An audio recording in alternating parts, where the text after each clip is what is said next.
Chapter 1109. Outside, at 9:15 in the morning, Captain Gold called the stage construction team to start work. The noise was so loud that the ears of the people in the villa hurt. However, they did not feel uncomfortable. Instead, they were even more excited about Gold Cameron's enthusiasm. Qin Guang threw out a lot of US dollars like snowflakes. Gold Cameron did not bring a team at all. Instead, it was the elite teams of several exhibition companies in Princeton. Under the unified management of Gold Cameron, these teams worked together in an orderly manner. They were each responsible for different parts of the stage, clothing, and so on. The progress was extremely fast. In the past, people used to say that the Chinese were efficient in construction and laughed at the Europeans and Americans for being inefficient. However, today's reality proved that this was a fallacy. There was only one reason for inefficiency, and that was not enough money.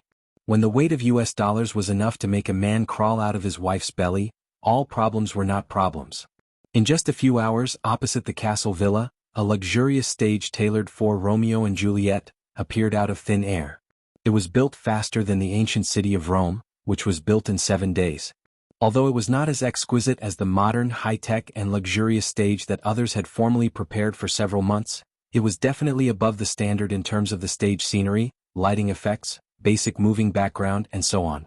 It was not far from the famous musical version of Romeo et Julie that was held in Paris, France on February 14, 2000, starring Damien Sugg and Cecilia Cara. It had to be said that this was due to the rapid advancement of science and technology in the past decade or so since 2000. For example, the combination equivalence, which was extremely difficult to achieve in the past, could now be achieved with a high-quality and expensive LED nano spotlight. In the past, the extremely cumbersome layout of the background panel when switching scenes could now be completed with a high-resolution OLED large screen. As for the digital special effects or real scenes that needed to be played on the background screen, with the double effect of US dollars and connections, Gold Cameron directly contacted the copyright holder of the Paris version of Romeo and Juliet, and bought the audio and video copyrights that they left behind. When the time came, he could directly project it on his big screen. As for the background music, he had also used countless connections to combine the most classic copyrights of all the major copyrights, and then randomly selected and combined them. This sudden appearance seemed simple, but in fact, it was the perfect embodiment of contemporary action. Its true cost was as high as nearly 10 million US dollars. But to Qin Guang, this wasn't a problem at all. For the sake of being a god in the world of acting, for the sake of survival, no matter how much money he had, he would not even blink. In any case, it was extorted from the head of Prince's laboratory, so he didn't feel any heartache spending it. In fact, it felt especially good, as if he was spending someone else's money. Although it was actually his, it came too easily. He felt as if he had reaped something without sowing. It was even easier than buying a lottery ticket. In addition, during the construction of the stage, related news quickly appeared on social networks in Europe and the United States. Shakespeare's classics. A gift from the Princeton Repertory Company. The Oscar judges go to Princeton to watch Shakespeare's play, last break before their busy daytimeless classics, Romeo and Juliet. Who on earth has the guts to perform Shakespeare's classic play in front of the Oscar judges? All kinds of news articles appeared on the internet in the morning, like a crazy virus. Obviously, this was just a trivial matter, but it inexplicably received unprecedented attention in one day. This was very strange. Even though the guests of the stage were almost more than 90% of the American Film Association, even though the performance was Shakespeare's play Romeo and Juliet, in fact, even though not many people were willing to admit that traditional Chinese culture was declining, in the mainstream of today's European and American youth, Romeo and Juliet was still a culture that was out of date, even though not many people were willing to admit it. Simply put, it was Odette. Therefore, this matter should not have caused such a sensation. People with intentions and insiders knew that there must be other forces behind it.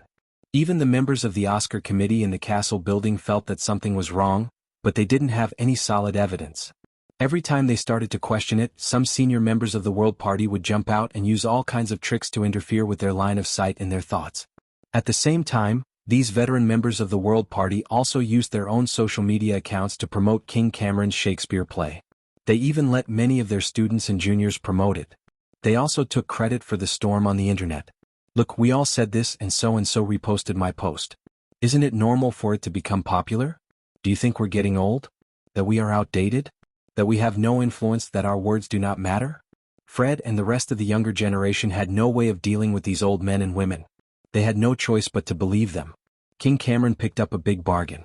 His Princeton Repertory Theater had received a lot of fees, but money was not a big deal. Through this matter, he successfully made old James and the other veteran members of the American Film Association owe him a favor. Most importantly, his repertory theater inexplicably became popular. Thinking of Irma Watson, who was rehearsing with many leading actors in the Princeton Theater, King Cameron's heart was filled with joy. Others might not be familiar with Irma, but as a veteran theater director, King Cameron knew very well that Irma was definitely one of the most talented and best female theater actors in the United States. However, there was one thing that particularly confused him.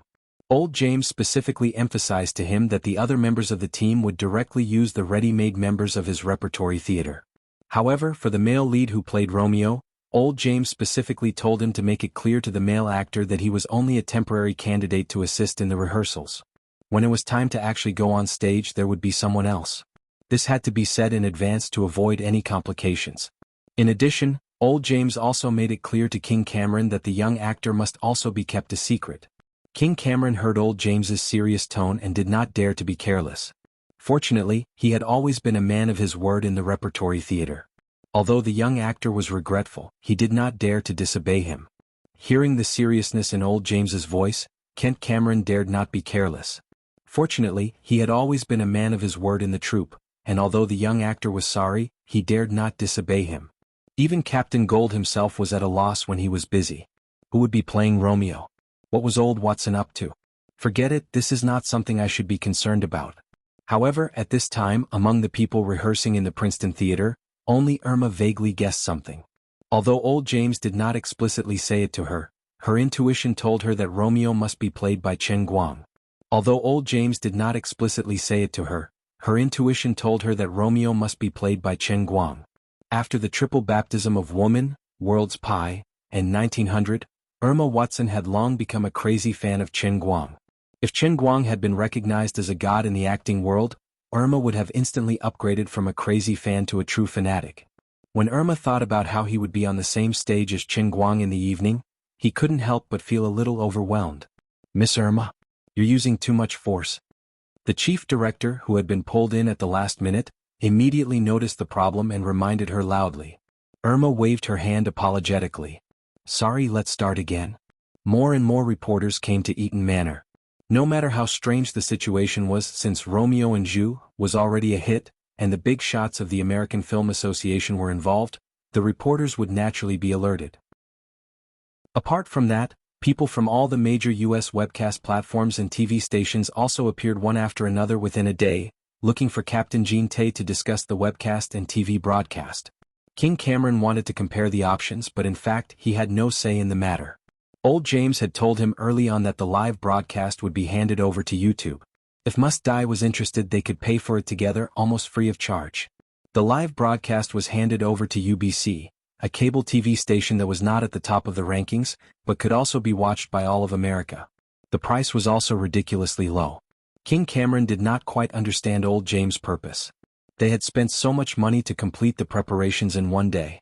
The live broadcast was almost the only way to recoup the funds, but they had given it away for free. They only had one request. They hoped that the other party would match the publicity resources as much as possible so that the stage play, which had been built from scratch in one day, would have a greater impact. In fact, Old James had not thought it through, but Chen Guang's thinking was very simple. Tech companies like YouTube and Must Die had helped him a lot, providing him with timely help. Business was business and favors were favors. He did not know how foreigners did business, but as a Chinese, Chen Guang was well versed in the ways of the world. He had to return the favor. UBC had helped him with the publicity under great pressure. Although they had received a lot of fees, there were many TV stations that went back on their word at the time. Now they were returning the favor. The most important thing was that the lower the fee he charged others, the more money they had to spend on marketing and promotion. By 6 o'clock in the evening, there was a sea of people outside the Castle Villa in Eaton Manor. The small stage was filled with people. In order to reserve seats for the big shots of the American Film Association, King Cameron had even temporarily hired 2 security companies to maintain order on the scene. In addition to the nearly 200 reserved seats, there were all kinds of seats in the surrounding areas. This was an open-air performance, so there was no need to pay for tickets at all. Anyway, the place was only so big. It was first come, first served. The sea of people spread from the bottom of the stage, and even the farthest seats were placed at the entrance of the castle villa 50 meters away. There were about 10,000 people, half of whom were locals of Princeton, and the other half were art lovers who had heard about the event today. Some drove, some took a bus, and some flew over from the eastern United States. There were all kinds of reporters with all kinds of cameras, and even people from the top 5 TV stations in the United States were there. Further away there was a live broadcast car with their logo on it. Although these TV stations were not qualified to broadcast the scene on the stage due to copyright reasons, it was not a copyright violation to interview or even broadcast the audience around the open-air performance. Even old James, the mastermind behind the scenes, was shocked by the scene. Fred and the other members of the Film Association who did not know what was going on, felt even more uncertain. Chapter 11:10. President Fred stood by the window and looked down in a daze. Why are there so many people here? Oh my God. Old James coughed softly. Maybe it's because no one has performed Shakespeare's plays in public for a long time? Everyone thinks that Shakespeare is past his prime and always deliberately avoids his works. They even forcibly make things that don't look the same in the pursuit of novelty. In fact, people's desire for classics has been suppressed for a long time, so it was easily reignited? Malfoy Bentler, who was next to him, said, "It's possible, but it's very disadvantageous for Gent Cameron. If his performance in such an influential public performance is mediocre, the impact will be very bad." President Fred nodded. Not only will it be disadvantageous for Gent Cameron, but will also be implicated. After all, this is a show he prepared for us. If he messes up, we'll also become a joke. There was silence in the hall of the huge castle villa. Inexplicably, they had been pushed to the teeth of the storm. At 6:30 in the afternoon, Irma, who had finished her makeup, and the rest of the cast arrived late by bus. At the same time, Qin Guang was sitting in a business car in the corner of the parking lot of Eaton Manor. Old Foreman's granddaughter was touching up his makeup. The 28-year-old girl was a top special effects makeup artist who had risen to fame in the American industry in recent years. Her task was not simple. She had to transform Qin Guang's highly recognizable Asian face into a young European aristocrat, Romeo. Fortunately, she was a professional special effects makeup artist. She had been fine-tuning Qin Guang's face since noon. She had already completed most of the work before coming over. Now she was only making the final adjustments and touching up the makeup. At this moment, Qin Guang's complexion was slightly paler than usual, but not by much. He wore contact lenses in his eyes. His eyes had changed from the deep black of the Wuxia people to the sapphire blue of the Atlantic Ocean. In addition, a little prosthesis had been added to the surface of his nose. It was not a crude prosthesis, but a new type of silicone prosthesis that fit perfectly with the human skin. There were not many prostheses used and they fit perfectly. They only made his nose look a little taller. As for Qin Guang's hair, the girl originally wanted to give him a wig, but Qin Guang asked her to dye his hair a beautiful bright gold. Although everything happened in a hurry, Qin Guang knew that tonight's Romeo and Juliet was extremely important. If he succeeded, his trip to the United States this time would almost achieve 99% of his goals. It was almost equivalent to announcing the official success of the Olympic Games. He seemed cynical, but few people could really understand the importance of this matter to him. But this time, his performance conditions were not as good as before. As a Chinese, he had to make up as Romeo and add something to his face, which would more or less affect the effect of his performance. Moreover, this was a live stage play without post-production special effects, which was even more difficult. Everyone knew that a play or stage play was the place that tested an actor's acting skills the most. If there were no NGs, there would be a chance to start again. It was also the closest contact with the audience. Every detail of the performance would fall into the eyes of others. Every flaw in the scene would be infinitely magnified in the hearts of others. That was why so many male idols had acted in countless movies and TV shows, but never dared to walk into a small play theater. Was it because they thought that acting in plays did not pay enough? Of course not. Everyone knew how much reputation one could get from acting in a play. For a professional actor, reputation was almost equivalent to money. They didn't go because they didn't dare to. They couldn't bear the negative impact of bad reviews after acting in an embarrassing way. Although Qin Guang was the greatest performing artist in the history of mankind, what he was doing now was a magnificent feat that had never been done in the history of performing arts.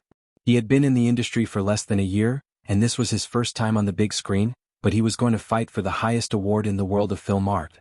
Perhaps in the opinion of some people in the circle, the Oscar was not the most authoritative award, but in the eyes of ordinary people, no one could deny that the Oscar was the most famous and influential film art award. Therefore, Qin Guang decided to keep improving. He wanted to treat this matter with an unprecedented state, even more serious than when he acted in Women and Thunderstorm. He had to do everything in his power to the best of his ability. Okay, Mr. Chen, it's a success. At first I was really worried that it would look strange, but now it seems that the effect is good. I have to admit one thing. Although you're not a particularly stunning handsome guy, you really look good now. Ah, thank you for the compliment. Your makeup is really good. Clothes make the man. With such a great makeup artist like you, if I still look ugly after makeup, then my life would be too miserable. Foreman's granddaughter looked up and down at Qin Guang with the bright light in the car. She was very satisfied. Qin Guang took the mirror, looked at himself, and slightly tilted his head. Yes, very satisfied. He felt a lot younger all of a sudden, just like how handsome Leonardo was when he played Romeo at the age of 21. Bah, I'm only 21 years old. Alas, I've lived too long and my mentality has become old. Time is really scary. Thank you, Miss Evelyn. Say hello to Mr. Foreman Clement for me. Evelyn tilted her head. Okay. Mr. Qin, I haven't seen you recite any lines since this afternoon. Is it really okay? Qin Guang smiled and shook his long blonde hair, making Evelyn's face bleed. Evelyn, you have to know that standing in front of you is a great performing artist that has never been seen in this world. Aren't we sitting in the car? Ah. Qin Guang waved goodbye to Evelyn and walked towards the stage in a well-ironed suit. This time he didn't have to hide. He almost didn't recognize himself. Now he looked like a standard European and American handsome guy, not much different from Lil Li when he was at the peak of his looks. Qin Guang didn't dare to look in the mirror too much. He was afraid that he would turn gay because of his handsomeness. Jean-Tay Cameron was standing at the intersection with 2 or 3 people, looking around nervously. According to his agreement with old James last night, the male lead should be arriving soon. Jean-Tay was quite unsure. Now that the matter had blown up, the attention was beyond imagination. This had become a global event. Even if he let the actors of his troupe perform, Jean-Tay felt that it was very likely that they wouldn't be able to stop the show. If it was just an average performance, social media would definitely explode tomorrow. When that happened, his Princeton drama troupe would become a laughingstock and be ruthlessly mocked for overestimating themselves. How stupid and ignorant did they have to have the guts to put on such an ordinary play in front of the senior judges of the American Film Association? And it's Shakespeare's Romeo and Juliet. Aren't you afraid that Shakespeare's coffin can't hold it down? Didn't you see the once classic Romeo actor Lil Li post a comment on his social media? Unfortunately, I just got off the plane from New York to London. If there was a shuttle, I would really want to go back to New Jersey immediately. I'm looking forward to seeing what kind of Romeo President Fred and the others will see. I wish the Princeton drama troupe all the best. Is this guy really wishing me well? Isn't he mocking or cursing me? After waiting anxiously for a long time, Jean-Tay finally saw a tall and handsome young man walking toward him from afar. He was holding the secret signal that both parties had agreed on. It was a rose that only had a bud left. Hello, sir, you're finally here. It's already crowded over there. Let's hurry and change. Judging from the appearance, Jean-Tay felt a little more at ease. This young man looked quite handsome, and his walking posture was also very proper. It was obvious that he was from a noble family and had a good upbringing. Oh, thank you, Mr. Cameron. You've worked hard today. It's no trouble at all. Then how should I address you? Just call me Blake, Mr. Cameron. Okay, Mr. Blake. Let's go. Our friends are waiting anxiously. After a simple chat, Jean-Tay Cameron felt a little better. This young man was definitely from an ancient noble family. Listen to his standard Verona aristocratic accent. If he had spoken in Italian instead of English, people would have thought that Romeo had really come to life in the real world. Could it be that he was really a descendant of the Montague family? By the way, Mr. Blake, do you know Italian? Yen% at #yen #it, Qin Guang immediately switched to Italian, which Jean-Tay couldn't understand. On the other hand, his assistant, who was also from Italy, was stunned. Oh my God. Philip, what's wrong? Jean-Tay Cameron asked doubtfully. Philip exclaimed, Mr. Blake's pronunciation is so pure. It's exactly the same as my classmate from the Verona Rusco family when I was studying in Milan. Jean-Tay Cameron was really shocked this time. Could it be that he really picked up a treasure? Did the Montague family really exist? The young master of the Montague family came to act as his ancestor, Romeo? Friend, don't make a fuss. Okay, we're almost there. Let's hurry up. It'll take some time to change. Okay, respectable Mr. Blake. Jean Tay Cameron had completely forgotten something. A few days ago, there seemed to be another mysterious person called Blake who caused quite a stir in Eaton Manor and the North American music industry. However, he had heard that Blake was a blind man, while this young man had a pair of sapphire blue eyes. His gaze was bright and piercing, and he was a noble young master with an imposing appearance. They shouldn't be the same person, right? As the time for the official performance approached, the senior members of the Motion Picture Association, led by President Fred, finally walked out of the castle building they had been holed up in for more than 10 days under the watchful eyes of the public. They lined up and walked towards the gate of the villa's garden. The large iron gate, decorated in medieval European style, slowly opened with an ancient creak. The crowd outside split into two groups at the signal of the security guards. Looking at the 6-meter-wide pure wool carpet that led from the gate of the villa to the gold-rimmed chairs dozens of meters away, Fred only wanted to curse. *CK. Do you have to make it so formal? Are you guys going to fire 2 more salutes? If you can't put on an earth-shattering performance today, all of us will be embarrassed in front of the whole world tomorrow. Just as Fred was thinking about this, loud bangs could be heard from afar. Fred, Malfoy, and the others' faces were ashen. They almost collapsed on the spot. *TU banana. There really are salutes. Team. Old James and the others also staggered. Is Jean Tay Cameron crazy? Aren't we playing a little too much? Welcome guests. Welcome to Romeo and Juliet, presented by the Princeton Repertory Theater. First of all, thank you, friends from the Motion Picture Association, for attending the graduation ceremony specially prepared for young actors by our Repertory Theater. The witty Jean Tay Cameron, as the head of the play and a part-time host today, despicably lowered the standard of today's performance. Following Jean T's speech, the audience went into an uproar. What? Just a graduation ceremony for young actors? Is he joking? He never said that in the previous publicity. That's right. I even heard that Emma Watson will play Juliet. How can it be a weird graduation ceremony for young actors? I even came all the way from Washington for this. Are the people from the Princeton Repertory Theater crazy? Is he joking? The people below the stage began to whisper. YouTube must die, and UBC, who had the live broadcast rights, were also confused. This was different from what everyone had agreed on. As for the other live broadcast platforms and TV stations, they were in big trouble. Although they couldn't film the scene on the stage, they could point the camera at the excited audience, which was more exciting than on the stage. President Fred and the others, who had been sitting anxiously in the front row of the stage, felt a great sense of relief. It seemed that Jean Tay Cameron also knew that the situation was not good. He said this as if he wanted to take the blame alone. What a good buddy. Old James and the others were indignant. What graduation ceremony for young actors? You're insulting the founder of the International Performing Arts. At this moment, a plane from Los Angeles to New Jersey had just landed at Newark Liberty Airport. No one noticed that a fat old man rushed out of the plane in a hurry. He was wearing sunglasses and his steps were very fast. After leaving the airport, he took a taxi and went straight to Eaton Manor. Damn, I should have watched the news earlier. If I had seen it yesterday, I wouldn't have been late today. Missing Chen Guang's performance of Romeo and Juliet will be the biggest regret of my life. I, Donald Joshtan, must see that incredible Chinese man perform on the stage with my own eyes. Chapter 11:11. At the same time, on the stage at Eaton Manor, the crowd would have been in an uproar if President Fred had not taken the initiative to help him suppress the situation. After all, Gordon Cameron had taken the initiative to foreshadow the situation for the sake of everyone's reputation. In fact, he had admitted defeat in public for everyone's sake. President Fred thought that Gordon had good intentions, and Gordon was a student of Powell Kennan, a respected veteran in the industry.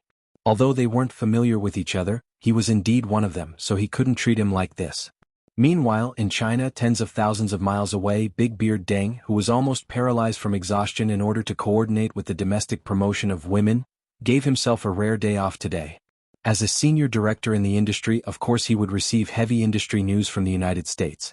He had heard about Luo and Zhu at 10 o'clock last night. Based on Big Beard Deng's understanding of Qin Guang, although the news did not mention that Qin Guang would be involved in the mysterious stage play, he had a feeling that this guy was definitely involved. It was too much of a coincidence, and the strangeness of this matter was very much in line with Qin Guang's style of doing things. Because he went to Los Angeles, then Donald Joshtan streaked, and then the Oscar judges went to Princeton, New Jersey. Then, while Qin Guang was fighting a lawsuit, a play Romeo and Juliet, popped up inexplicably on the other side. It was impossible to say that Qin Guang was not involved. Because of this, although Big Beard Deng was very tired, he still asked Yang Shi to wake him up at 6 o'clock in the morning. After breakfast, the two of them stayed in front of the large-screen TV to watch the foreign broadcast of UBC. Director Deng, do you think Qin Guang might be on stage? But isn't he from the Princeton Repertory Theater? I've heard of Gordon Cameron. He's a well-known figure in the North American theater industry. What Yang Shi meant was that he didn't think this matter had much to do with Qin Guang. Big Beard Deng shook his head. No, my intuition tells me that this must have something to do with Qin Guang. It's even possible that he did it. As the first diehard fan of Qin Guang, Yang Shi was doubtful. He's Chinese. Can he play Romeo?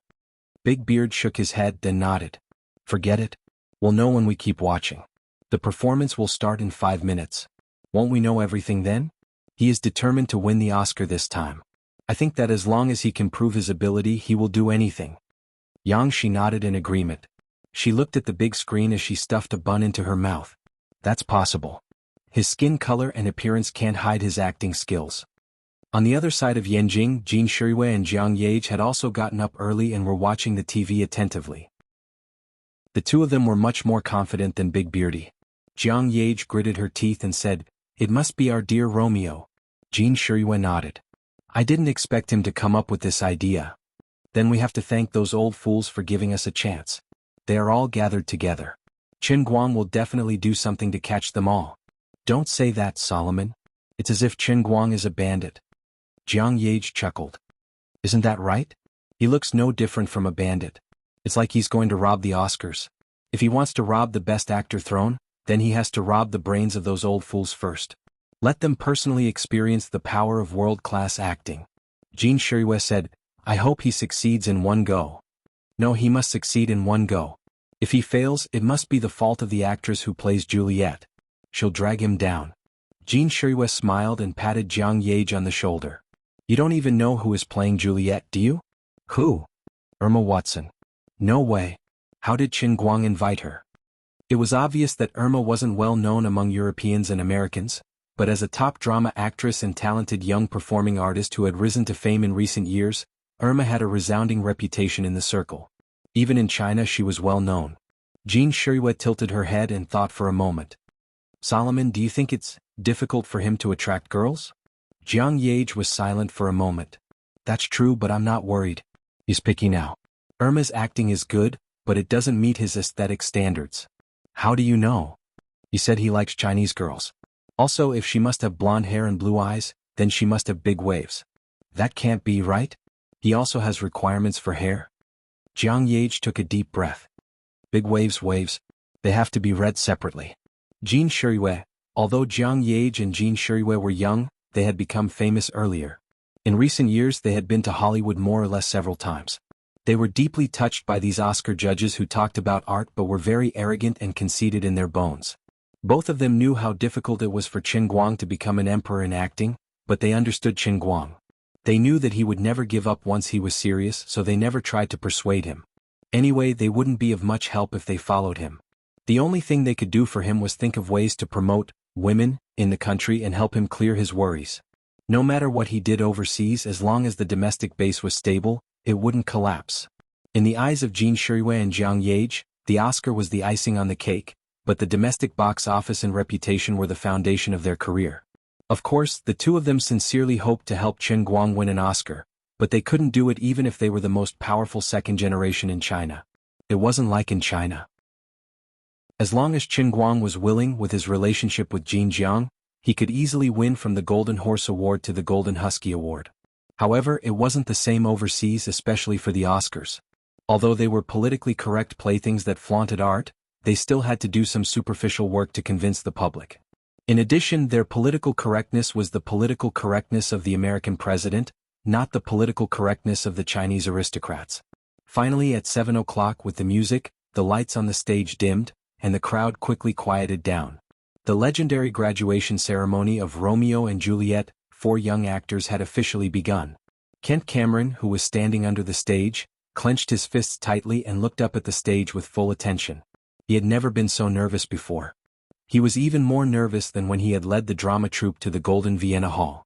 At first, he was happy because of Qin Guang's aristocratic style, but he gradually calmed down. After all, he didn't know Blake at all. This was a live stage play that attracted worldwide attention. Now Kent couldn't even trust the professional actors in his own troupe, let alone others. He was a little afraid that the aristocratic young man named Blake would mess it up on the stage. That would be disastrous. With a brief narration, the background of the story in Verona was briefly explained. The scene changed and went directly to the banquet hall where Romeo and Juliet met for the first time. This was a play that everyone was familiar with. Most of the people who came here were also fans of the art of film or drama itself. In order to maintain the pace of the stage play, the story background was particularly brief. The banquet hall, which was decorated in the medieval Italian style, appeared in front of the audience under the gradually brightening lights. When the bright lights reached their peak, the originally still people on the stage moved in an instant. The change from extreme silence to liveliness took less than a second. The quiet stage instantly turned into a bustling aristocratic ball. In the lively ball, the aristocratic guests dressed in luxurious clothes came and went, sometimes whispering to each other, sometimes brave young men would send invitations to beautiful aristocratic ladies, and then they would dance together on the dance floor. Many of the audience could not help but frown slightly. Although the actors on the stage performed very professionally, the purely digital background, coupled with the actors' slightly stiff and rigid performance, still cast a layer of haze over this classic stage play. Of all the actors on stage so far, probably only Irma, who played the role of Juliet, performed well. Her every frown and smile revealed a sense of spirituality. As for the others, they were far from being able to perform well. This was a qualified performance, but it was not worthy of today's fame and occasion.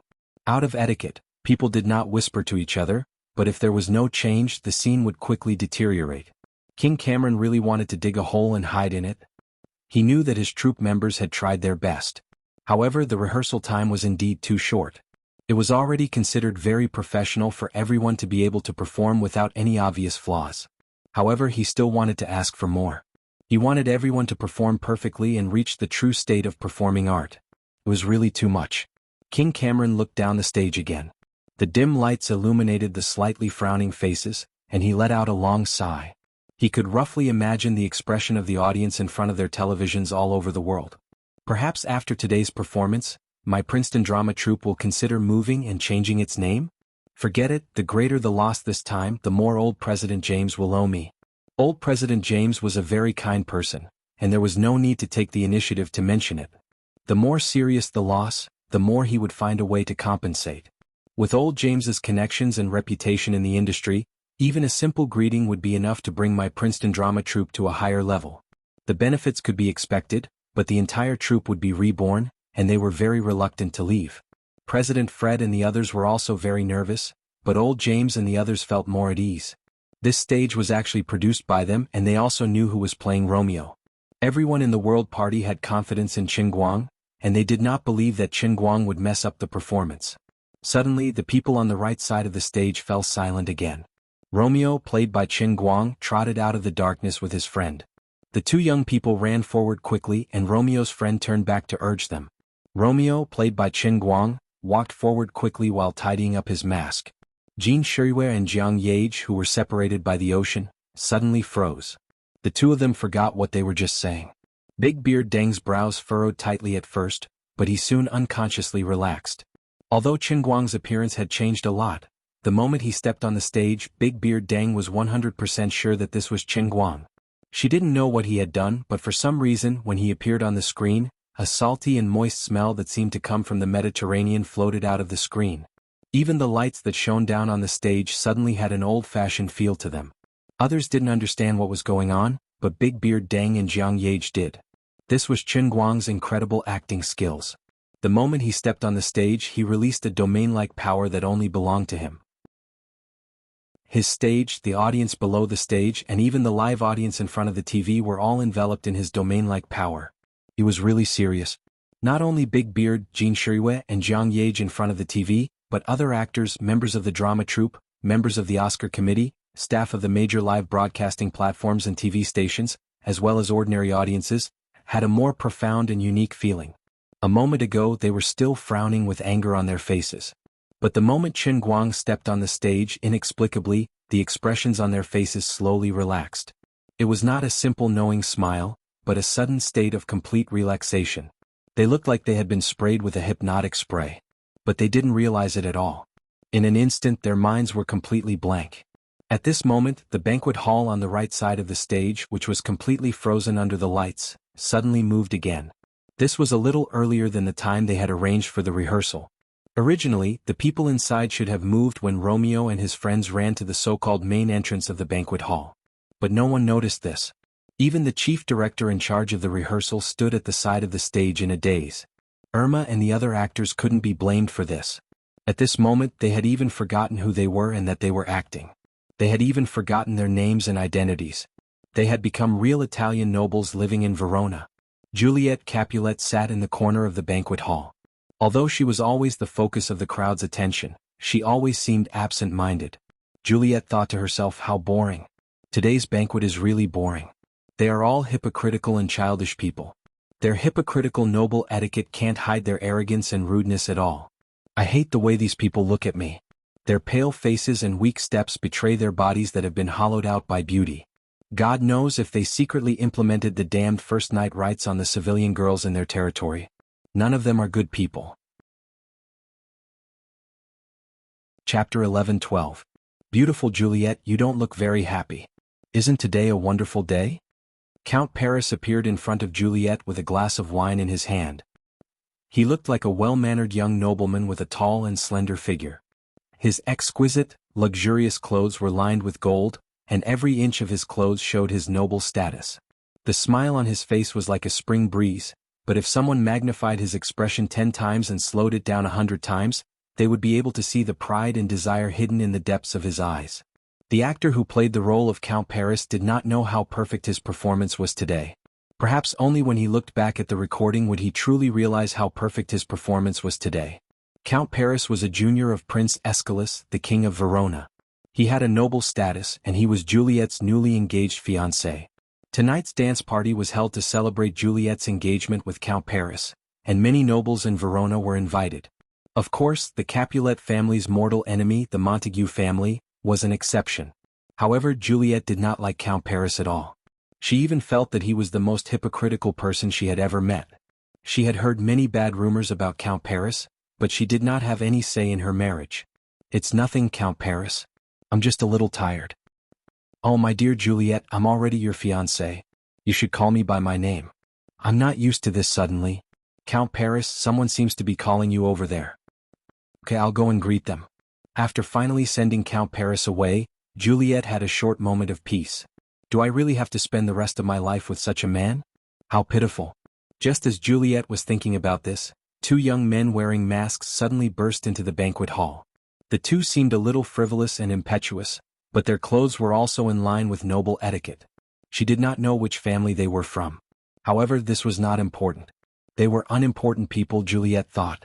Romeo and his friend wandered aimlessly through the crowd, whispering to each other. Romeo, forget about Rose Allen.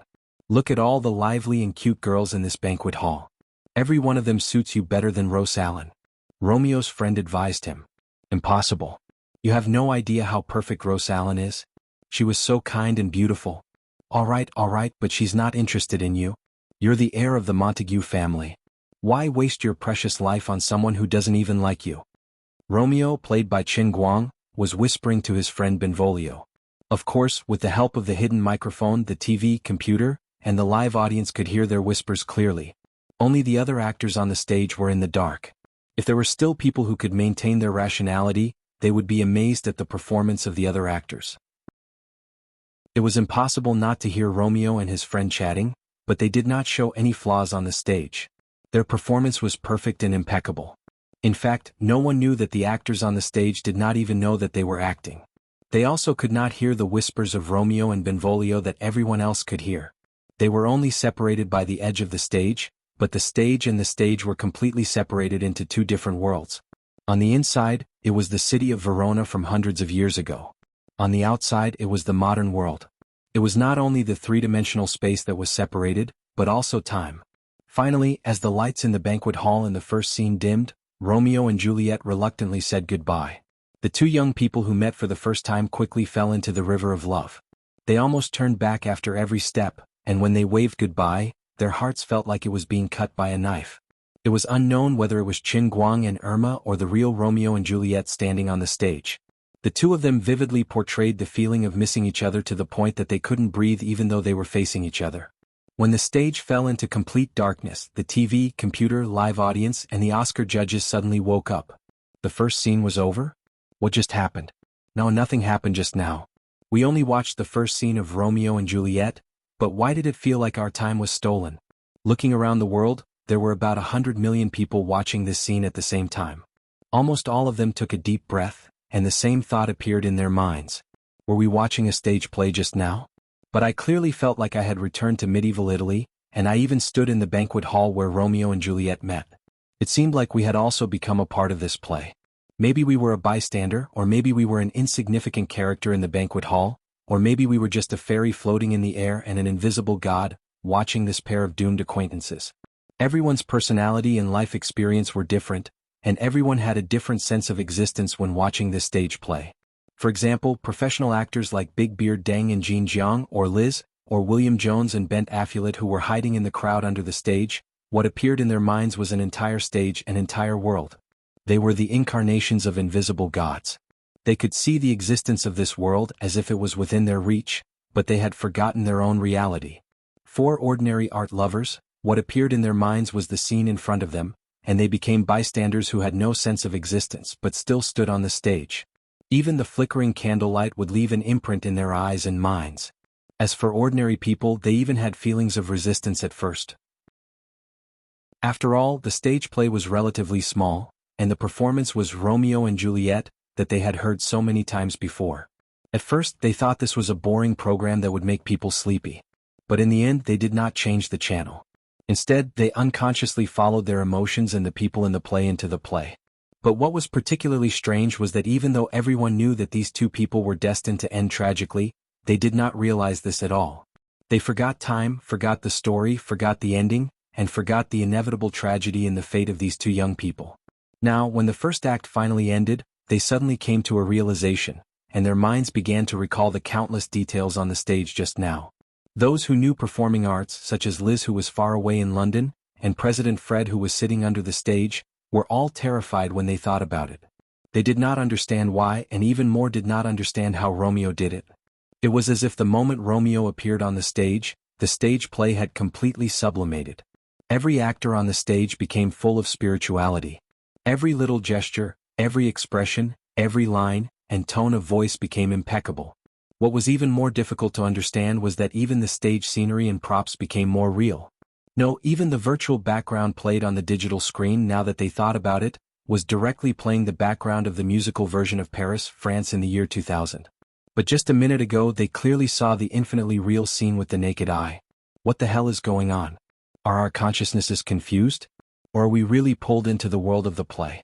Qin Guang's world-class acting, the more knowledgeable people were, the deeper they fell into it. Whether it was the live audience or the live broadcast audience in front of the TV, they all fell into it. As for those who did not understand, they could only say that they did not understand, but they could only say that they did not understand. Although they did not know how to describe it, in any case it was very amazing. Anyway, at that time they could not remember anything. But one thing was for sure, before Romeo appeared on the stage, everything on the stage looked very sloppy, even rough. But as soon as he appeared on the stage, everything in the play seemed to come to life, and everything in the play seemed to have a fresh life. So, the one who brought this change could only be that Romeo. Who the hell was he? Why had they never heard of such a great actor in the Princeton drama troupe before? This kind of character should have been famous long ago, but no one had any impression of him. After giving everyone a 5-minute break, accompanied by Romeo hiding in the corner of the garden of Capulet's garden and Juliet calling from the balcony, the second act of Qin Guang's version of Romeo and Ju began. In fact, today's script of Romeo and Ju was a little different from the past. There were many temporary adjustments and compression. There were also some changes to the main dialogue, slightly different from the original classic, and the narrative structure was not the commonly used flashback technique in the previous stage plays.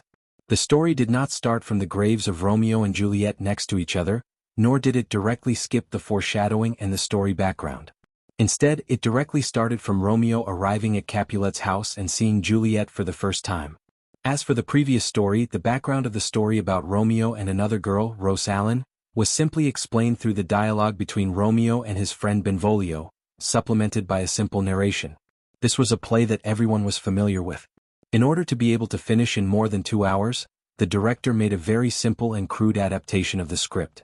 Although every line in Shakespeare's original version was classic, and every detail was very important, the fundamental purpose of today's Romeo and Juliet was to show off Chen Guang's acting skills. So when old James called Captain Gold last night, he emphasized that only the core parts related to Romeo would be retained, and the rest would be reflected in a simple narration. They had to use the shortest time, the least number of scenes, and tell the whole story from Romeo's point of view. As a professional drama leader, Gold Cameron was actually quite distressed by such an adaptation. Originally, in order to make a good play, manpower and material resources needed to work together. But with such a change in the script, the story was simplified and compressed to the extreme. To put it nicely, it was called an adaptation, but to put it bluntly, it was called destroying a classic. It was extremely difficult to achieve the desired effect. There were only 2 ways to save such a lousy script. Either poke the eyes of the audience blind, or hope that Romeo could really support the whole play by himself. But the latter was impossible. There was no such actor in the world. If this was just an inconspicuous stage play, it would not matter even if it was messed up. But then it became the focus of the world, which made Captain Gold panic. But now that the first act was over, leader Jean Tay immediately calmed down. Although he did not know where this Mr. Blake came from or who he was, it did not matter at all. He was simply a living god. The performance on the stage continued. The audience who had not yet digested the story of the first act were instantly pulled into a new story. They could not resist the attraction of the play at all. It was simply a magical whirlpool. Even in China, the old man who had never watched a European stage play and only liked to listen to Western clappers, had accidentally clicked on the drama channel when he wanted to watch the morning news. He had only accidentally glanced at the TV in the process of quickly changing the channel, and then he couldn't move his eyes away. Even those who did not understand English could see the subtitles in their eyes, but did not know that they were looking at the subtitles. When the actors in the play began to speak, they would subconsciously link the subtitles with the actors' lines seamlessly. This kind of stage play could even cross the barriers of language and skin color, time and space, and break through the barriers of interests and hobbies to completely pull the audience in. Chen Guang's domineering acting field did not only cover the 300 acres of land in Eaton Manor, but also completely swept through every inch of the world through the technology of modern live streaming and TV broadcast. When Prince Aeschylus read the last line in an impassioned yet sorrowful voice, the spotlight on the stage finally fell into complete darkness. This Romeo and Juliet, that belonged only to Chen Guang, finally came to an end. At that moment, the entire Eaton Manor was silent. Not a single person stood up and applauded. Gradually, the first sob was heard, as if the first fire had been lit on the dry grassland. Sobs came from all directions. Even the senior members of the Oscar committee, even though they had seen Romeo and Juliet no less than 10 times, could not hide the pain in their hearts. They could not control their emotions at all. Not only the live audience but the countless viewers around the world in front of their TV and computers were not any better. The tragedy affected the emotions of every audience. Sobs echoed in almost every corner of the world. If the earth had feelings, it would probably be crying softly at that moment. Chen Guang stood quietly backstage. At that moment he had already left the state of international performing arts, but the others backstage were also crying bitterly. The aura of a martial sage told Chen Guang that at that moment, the whole world was crying because of the tragedy he had just performed. Chapter 11:13. The long silence and sobbing lasted for at least 10 minutes before the pitch-black stage finally quietened down. Apart from that, the minds of the audience below the stage and in front of their televisions and computers seemed to have fallen into a world of ice and fire. Half of them were still reminiscing about the tragic fate of Romeo and Juliet, while the other half were desperately thinking about a question. They had a vague impression of the actress who played Juliet. It was a young actress named Irma Watson, but who was Romeo? Who was the young man who brought the stage play from mediocrity to shock the world? It was as if he had opened a window to another world for everyone in the past 2 hours. It was as if he was a ray of light that shone from the sky of Verona hundreds of years ago into the modern society. Who was he? Even now, when the audience looked at the people around them or chatted with others, they could not help but subconsciously imitate the tone and intonation of the actors in the play. Who was this Romeo? What kind of performance art was he using?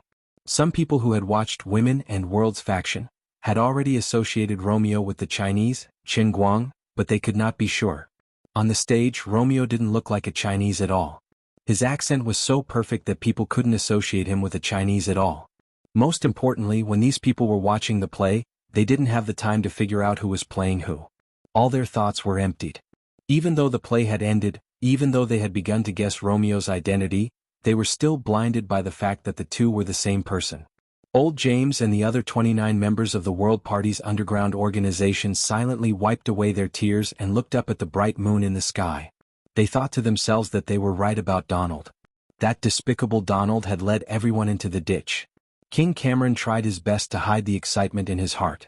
If Mr. Blake did not look so noble and elegant in the crowd, King Cameron would have rushed up and hugged him tightly. "Irma, all right, let go of me." Qin Guang gently patted Juliet's back. Ever since the performance ended, this girl had been hugging him uncontrollably. Emma Watson snapped out of her daze and released her grip on Qin Guang's back. She took a step back and said, "I'm sorry, Romeo. I couldn't control myself." Qin Guang smiled. "I'm not Romeo or Irma. The show is over. We're actors." Following Qin Guang's explanation, the other actors who had also woken up pricked up their ears. Everyone wanted to know who this Mr. Black was. They racked their brains, but they couldn't think of a perfect actor named Blake in the world before. They all knew that this was an alias, so who exactly was he? Which performing arts school did he graduate from? Or was he the descendant of some great master? Could it be that he was really the descendant of the Montague family from Verona that Philip's assistant had mentioned? Irma immediately realized that although Qin Guang's accent was different from before, the timbre was his original voice. Irma woke up with a start. "Oh my God, why did it take me so long to realize?" But Irma quickly realized that she had been too immersed in her character. During the performance, she didn't have the energy to think about who the other party was. All she knew was that she was completely immersed in the world of Romeo and Juliet. "Dear?" Irma wanted to call out Qin Guang's name. But Qin Guang immediately stopped her. "Irma, don't be anxious. We haven't finished what we have to do. We should go on stage and thank the audience." Irma didn't understand Qin Guang's intentions, but she wouldn't question his decision. She just replied blankly, "Okay." Qin Guang turned around and greeted King Cameron.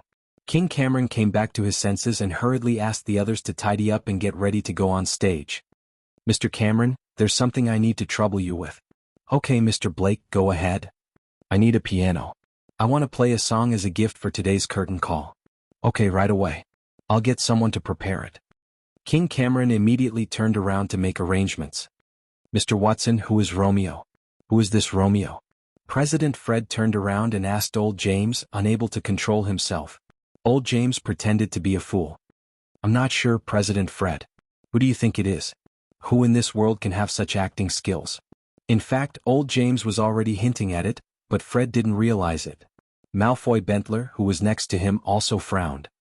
"I've never heard of such a talented actor in the Princeton Repertory Theater." "Just a genius?" Daimon said sarcastically. Malfoy opened his mouth to argue, but after a while, he couldn't say a word.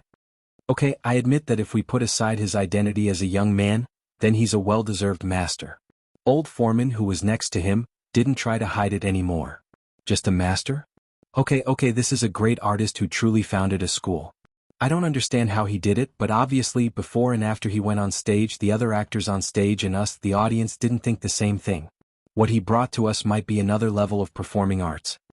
Seeing that Malfoy was speechless, Fred rushed to say.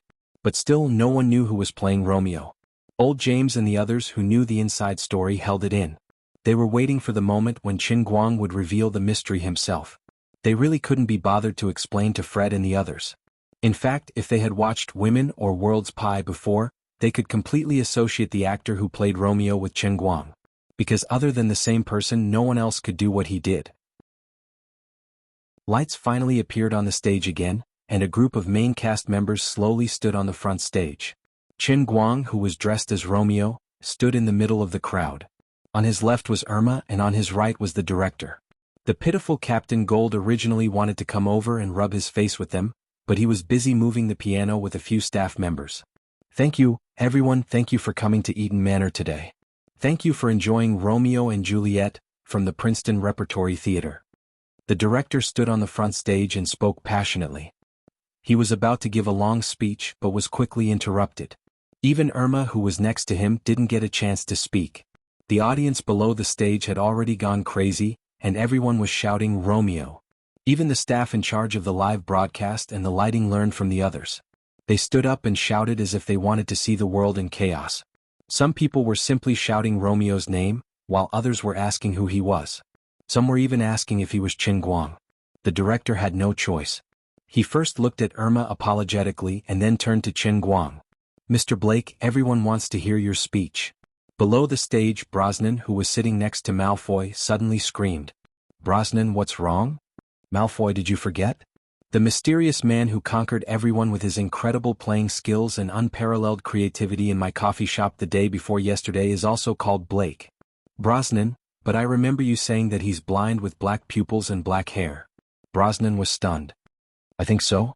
While the two were chatting, Qin Guang waved his hand without saying a word. The crowd around him parted to the sides, revealing the piano that Captain Gold had just brought over. Brosnan's eyes widened. "Damn it. Malfoy, isn't that the Pearl of Mississippi that you put in the castle?" Malfoy Bentler stood up agitatedly. "Oh my God. My beloved baby, how could they?" Old James and Old Foreman pressed down on Malfoy's shoulders, one on the left and one on the right. In fact, they had secretly given the key to the castle's side door to Commander Gold, but they didn't expect Gold to be so bold as to bring out Malfoy's precious baby. "Don't worry, Malfoy. You won't break it." "But," Brosnan spoke again. "Malfoy, something's wrong. I suspect that this Blake is the Blake I met the day before yesterday." Malfoy Bentler calmed down a little. "It can't be, right?" On the stage, Qin Guang had already shaken his clothes and slowly sat down in front of the piano. He first talked to himself but also seemed to be talking to the others. "Many people have asked me who I am. Before I answer your questions, I'll first present you with a song that I've never played before. Consider it a thank you gift for coming tonight or waiting in front of the TV to support me." In order to maximize the effect of tonight's performance, Qin Guang did everything he could. The more people wanted to know the answer, the more he hid it. Perhaps many TV stations that had been forcefully delayed hated him to death. Now that he did not end the live broadcast, whether it was UBC or other TV stations with secondary authorization, they would not change the program. He suppressed the emotions of all the audience, and then he would reveal the answer after he finished playing this song. Qin Guang had had enough of the slow scheming with the stubborn old fools of the Oscars. The 2-year deadline was getting closer and closer. Every day he wasted would mean a smaller chance of survival. If possible, he even wanted to let the dust settle tonight. Although it was very difficult, he worked hard in this direction. Everything he did was to increase his chances of success, even if it was just the slightest. If I were a singer, the audience would be the ordinary judges, and the stubborn old fools of the Oscars would be the guest judges. Then, I really want to use 1900 Wavy Etude to make the whole world turn around for me. This is a classic that has never appeared in the world. It could even be said that in the world of Pianist on the Sea, 1900's talent and composition was fully embodied, but it had never appeared in the movie, let alone in reality. It was 1900 sitting alone in the hall on a stormy night. He seemed to be playing it casually, but in fact he was playing an extremely exquisite piece of music. It was the embodiment of 1900's talent in the world that only belonged to him. "Everyone, please listen to 1900 Wavy Etude," Qin Guang said in a very calm tone, and then his fingers moved. Chapter 11-14. Brosnan and Malfoy, two famous musicians, were at a loss. 1900 Wave Etude? What's that? Have you heard of it, Brosnan? No, I've never heard of it. Malfoy was at a loss. Is it because we're too ignorant? On such an occasion, under the eyes of the whole world, if he really wanted to express his gratitude, shouldn't he play a famous song that everyone was familiar with? But why haven't we heard of it? Brosnan's feeling became more and more obvious. Extraordinary people always do extraordinary things. We're not in a good enough state to understand. Although it was hard to understand, Brosnan was suddenly sure of one thing after less than 5 seconds of Qin Guang's fingers running over the keys. That's right, this Blake is that Blake. Malfoy, I'm sure that Blake, who plays Romeo, is the blind man who conquered all of us the day before yesterday. I suspected that he was too good at pretending to be blind that day, but if he has such acting skills, then it's not surprising. The song he's playing now should be an original piece inspired by The Pianist on the Sea. He has the ability. If it weren't for the fact that he has so few works, I would even compare him to Tchaikovsky. Hearing that, Malfoy Bentler fell silent, which was rare for him. As proud and arrogant as he had never been so thoroughly convinced by someone. However, he couldn't find any reason to doubt Blake. If both Blake were equally black, Malfoy Bentler could only admire him from the bottom of his heart. His acting skills, which were so perfect that they transcended time and space, and his amazing performance in Brosnan's cafe the day before yesterday, these two incredible talents were so favored by God to be combined in one person. Everyone had adapted the same song, and he had even combined the efforts of dozens of people from Bentler's studio and Brosnan's music academy, but he had completely lost to this guy named Blake. The difference between the two was not just a little bit, but the difference between the light of a grain of rice and the brilliance of the sun and the moon. Just as Malfoy Bentler was feeling indignant yet submissive, Qin Guang's performance finally skipped the simple warm-up and cut to the chase. The notes that were like a torrential storm assaulted one's face. It was so sudden that it didn't give anyone any time to prepare themselves mentally. A second ago, it was as tranquil and soothing as the blue Danube River, but in the next moment, it had become an oncoming sea. The waves were turbulent and the waves soared into the sky. At a glance, one could not see the end, only the endless rise and fall of the deep sea. The storm came head-on. Although they could only hear the sound of the zither in their ears and look up at the bright moon and sparse stars in the sky, they felt as if they could feel the dripping of water on their faces. They could even smell the dampness of the sea. The most terrifying illusion in the world was knowing that it was an illusion, but being powerless to resist it. It was the same with the Romeo and Juliet, just now, and it was the same with the wavy Etude 1900 now. It might have been better for others, but for people like Brosnan and Malfoy Bentler, it was a great torment, but it was also a great happiness. Because the two of them had life experience, they understood movies and they understood music. As a result, they were deeply immersed in the play, and the feelings they felt when they listened to the zither music became even deeper. 10 minutes ago, they were still deeply immersed in the sad story of the young couple, and their hearts ached so much that they couldn't breathe. 10 minutes later, they were dragged into the waves of the sea by a barbaric and domineering force. All of this happened so suddenly, and it was tough and fierce. What they heard in their ears was music, but the musical notes formed one after another seemingly substantial picture. Through the zither music, they seemed to feel the incomparably broad mind of the performer and composer. This kind of mind was enough to support the purest art, and an even purer life. Just like 1900, who was born in the sea and died in the sea, he came to this world with a pure life, but only left behind a purer life. He was like a white steed that flashed past a crack, and he didn't even have a real name. But even so, it couldn't be denied that in the world that belonged to him as outlined in the movie, he was worthy of the word great. People vaguely understood the true meaning of Blake's 1900 Wavebreaker Etude. It was called an etude, but it practiced the true meaning of life, and the courage to brave the wind and waves. The listener seemed to incarnate 1900, sitting on this small boat of fate, sailing against the wind under the huge waves of life, and sailing far away. People like Old James and others, or Big Beard Deng and others who knew Blake's true identity, could also feel a little bit of Qin Guang's true feelings from this arrogant zither music. Why was he always so arrogant? Why was he always unwilling to bow his head to anyone who doubted him? Even if it was a temporary compromise, he would never do it. The reason was very simple. Just like what he expressed in this etude, he was very clear that his ability was worthy of respect. This was a performance of confidence, and his confidence was well-founded. In fact, he was not arrogant and rude, but when a person's talent reached a certain level, he would accurately judge his own ability. He denied and ridiculed people, but what he recognized was his own talent. What he truly respected was art as well as achievements. He bowed his head to others and compromised, which was equivalent to denying himself. But once a person like him denied himself, it was equivalent to him belittling his own talent and achievement. Perhaps it would affect the state of mind that he had to reach or even surpass the peak in a certain field.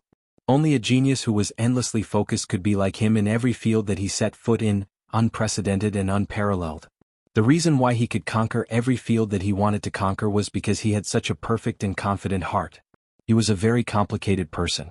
Those who had interacted with Qin Guang many times knew that although he was not refined and courteous, he definitely respected the old and loved the young. In the beginning, he had such a strong opinion of the Oscar committee, and his relationship with them was so strained. But after Irma pulled some strings, he did not show any arrogance when he saw old James, but instead he politely called him Mr. Watson. Another example was the time when he was targeted by the big shots in the North American film industry at the premiere of Women. If it wasn't for the divine weapon that fell from the sky, his premiere would have been completely ruined. But so far he had never spoken ill of anyone in public. Although William Jones and Ben Affleck each accused Qin Guang of being rude on their social media, those who knew Qin Guang knew that it must have been those two guys who provoked him, which was why he had mercilessly slapped them in the face. All these signs showed that the real-life Qin Guang was not like ordinary celebrities who pretended to be approachable and not forget their original intentions despite being in a high position. Whether he was rich or poor, he really did not change. To achieve this was easy to say but extremely difficult to do. Only the true detachment from his bones could support his personality of not blaming others when he was lonely, and not being arrogant when he was glorious. But when it came to his professional field, well, even though he had a lot of professional fields, let's call it Qin Guang's field for now. In short, when it came to matters involving Qin Guang's field, he changed from a good boy who respected the old and loved the young to a madman who despised the authority of the world. In the past, Jin Shirui and Jiang Yage thought that Qin Guang was quite schizophrenic, and sometimes they even wondered if they should find him a psychiatrist. But right now, this wavy Etude 1900, which everyone thought to be Qin Guang's original work, made many people feel that they didn't understand him or that they didn't fully understand him gradually feel that they understood him.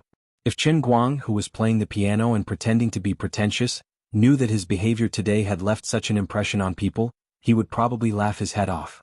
You really think too highly of me, my friends, you really detoxify me. I don't need such a state of mind, I'm basically a master who was forced to learn all kinds of things through force feeding. That's right, I'm actually schizophrenic. But I don't want to see a psychiatrist, it's such a waste of money. Finally, the sound of the piano continued, gradually turning from rapid to slow, and people's hearts that were tightly gripped slowly calmed down. People looked back, and in this dark night, they seemed to see a window on the side of the ship. A ray of warm sunlight after the wind and rain shone through the window into the cabin of the ship, which was filled with countless floating dust. People's eyes were filled with the golden radiance of the sun, and countless dust spirits were jumping in the light. The imaginary scene in the minds of the listeners was like the song of the spirits coming from a quiet 1,000-year-old forest, which could make people's hearts become more peaceful and peaceful. After the sound of the piano stopped, whether it was in front of the stage or in front of the TV around the world, it seemed to be quiet for a whole minute, and then there was a deafening applause. Standing up from his chair, Qin Guang faced the stage. He faced the legal footage of UBC and YouTube, as well as the infringing footage of Twitch and ABC. However, he was not interested in pursuing these people's infringement. Instead, he deliberately waved in the direction of these infringers and nodded slightly. Qin Guang's encouragement gave these infringers a shot in the arm. Now everyone could guess that this Romeo and Juliet was specially prepared by the Princeton drama troupe for Mr. Black. Even Kinte Cameron was taking the risk of losing everything.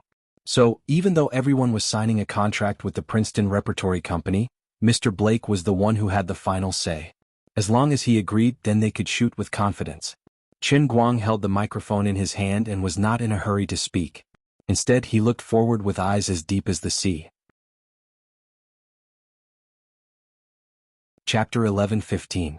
The sea of people formed by the audience stretched from the stage to the Castle Villa building dozens of meters away, spreading out in a fan shape.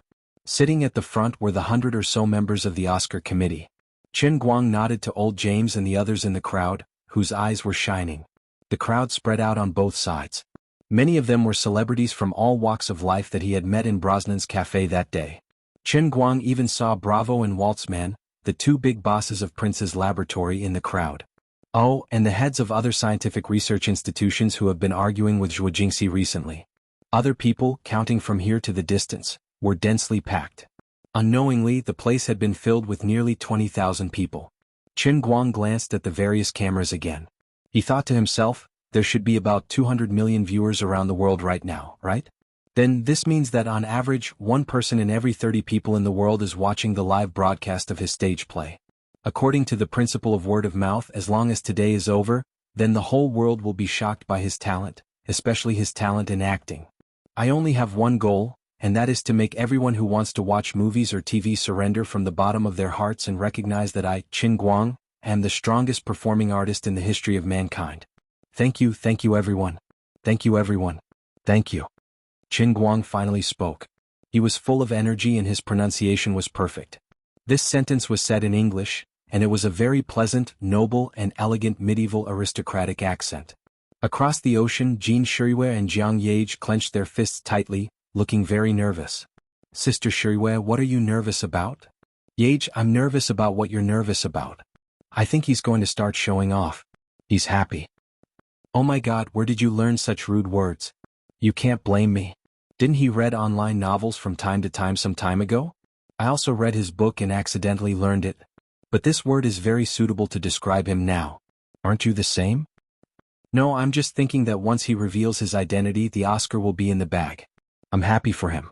Old James and the other members of the World Party held their breath.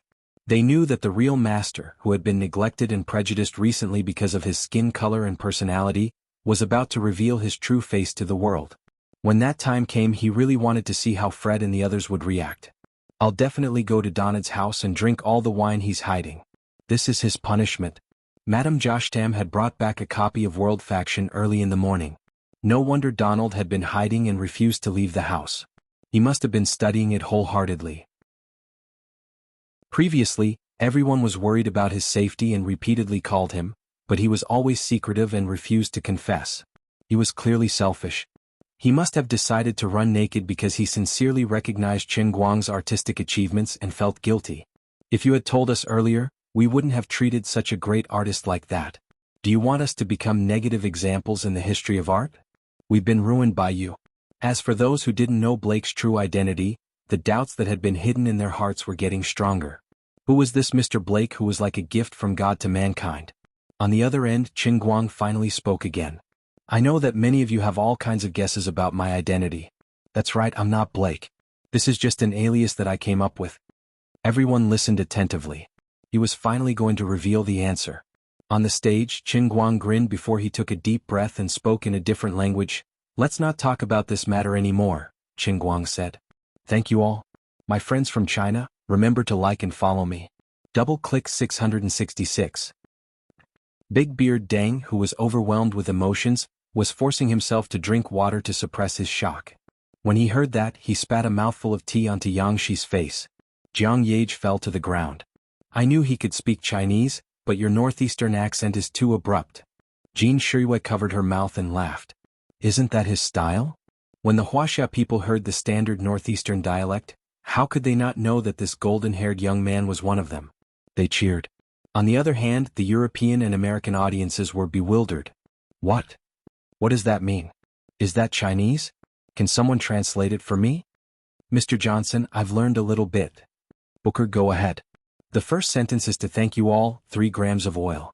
The second sentence is, old iron block from China? What? Old iron block? What does that mean? It's probably an old antique that shows respect and gratitude to others. The second sentence is to ask people to like it. Yes, like it, then follow him. Just like how we follow Taylor Swift's Twitter. The last sentence is to ask people to hit 6. Hit 6 in a row. Poor Mr. Johnson. He had no idea what his secretary Booker had translated. Maybe even Booker himself didn't know. But on the stage, Qin Guang suddenly turned around and took a towel from Elma Watson. The towel was soaked in makeup remover. He had to perform a big face change and turn Blake into right chin in a second. The silicone prosthesis on his nose bridge was a little tight. It would take at least half an hour to remove his makeup. But it didn't matter. The skin of the Earth Sauce Bomber was very durable. His makeup removal was a skill. Force could create miracles. Under the dazed gaze of countless people, Qin Guang smiled and slowly covered his face with the towel. Swoosh. Qin Guang's face on the cover of World School of Performing Arts and the poster of Women had suddenly appeared in front of everyone in an extremely sudden manner.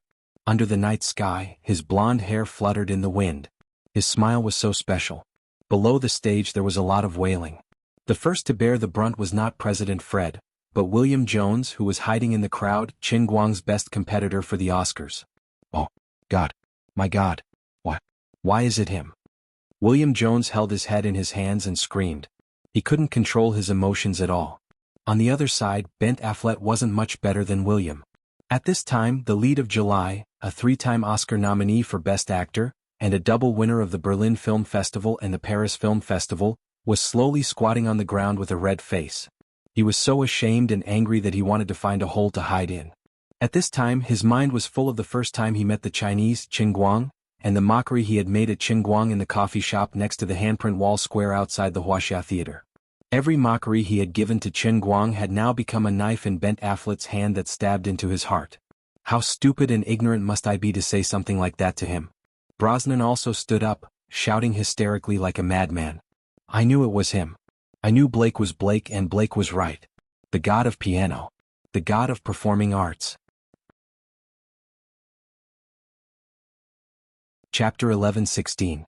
Brosnan's roar woke up the celebrities in the crowd who loved jazz and performing arts. They had seen Blind Blake the day before yesterday. There was an uproar, and these people were even more excited than the ordinary audience. Blind Blake, Romeo Blake, Chen Guang, the male lead of Women, and the world's best microsculptor, the world's best linguist, the world's best. Okay, this guy has a lot of titles that can be called the world's number one. 2 days ago he even made world-renowned research institutions like Prince Laboratory and Alamo Laboratory bow to him in some high-tech field. But that was not important. What was important was that all these complicated identities and abilities had been integrated into one person's body. People simply could not understand how a person could be like this Wuxia man, Chen Guang, and contain so many abilities in one body. What was the structure of his head? What was his body made of? Was his energy limitless? Was the capacity of his brain limitless? Or was it because he had countless completely split personalities and souls living in the same head? Was every personality in his body a stubborn genius? That was the only explanation. Although it was still inconceivable, it was easier to accept than before. Geniuses were always different from ordinary people. If a genius became a Wuxia man like Chen Guang, it would not be strange even if he had 3 eyes. President Fred's expression was so complicated in the darkness that he had to cover his face awkwardly. There seemed to be some relief in his eyes. Maybe he had already guessed this. But he felt a little awkward. He really did not want to admit that an Asian man could crush the entire European and American film and television industry in this way in the performing arts. He felt that the public boycott of Chen Guang by the American Film Association, which he had led in the past, might really be a sad joke. In the past, there had been Wuxia people who were respected in the European and American entertainment circles, but most of them had earned their fame with their fists like Bruce Lee. People respected them more because they had promoted Chinese kung fu to the world. Even Ang Lee, who had won an Oscar for Best Director, couldn't do what Romeo did on stage today. He was so domineering that it only took him 2 hours to get rid of all the controversies about his acting. As a result, they could now be said to be the most picky group of people in the world when it came to movies. The senior members of the Oscar committee racked their brains to find fault, but they couldn't. President Fred turned to look at old James beside him. Mr. Watson, you prepared this, right? Now that things had come to this, old James could no longer be secretive. He and old Foreman nodded in unison. Yes, this was indeed arranged by us old men. Fred, do you want to ask us why? President Fred was silent for a few seconds. He looked at the stage with a complicated expression and shook his head. No need to ask. I know the answer. Tell me, what do you think? President Fred sighed and said, we were wrong. We were wrong before. We shouldn't have judged the Chinese. No matter how good our reasons for boycotting him were, we were wrong. Besides, we shouldn't have given up our principles as filmmakers just because we boycotted him. We should at least watch his movies in private and read his books. Old James nodded and patted President Fred on the shoulder.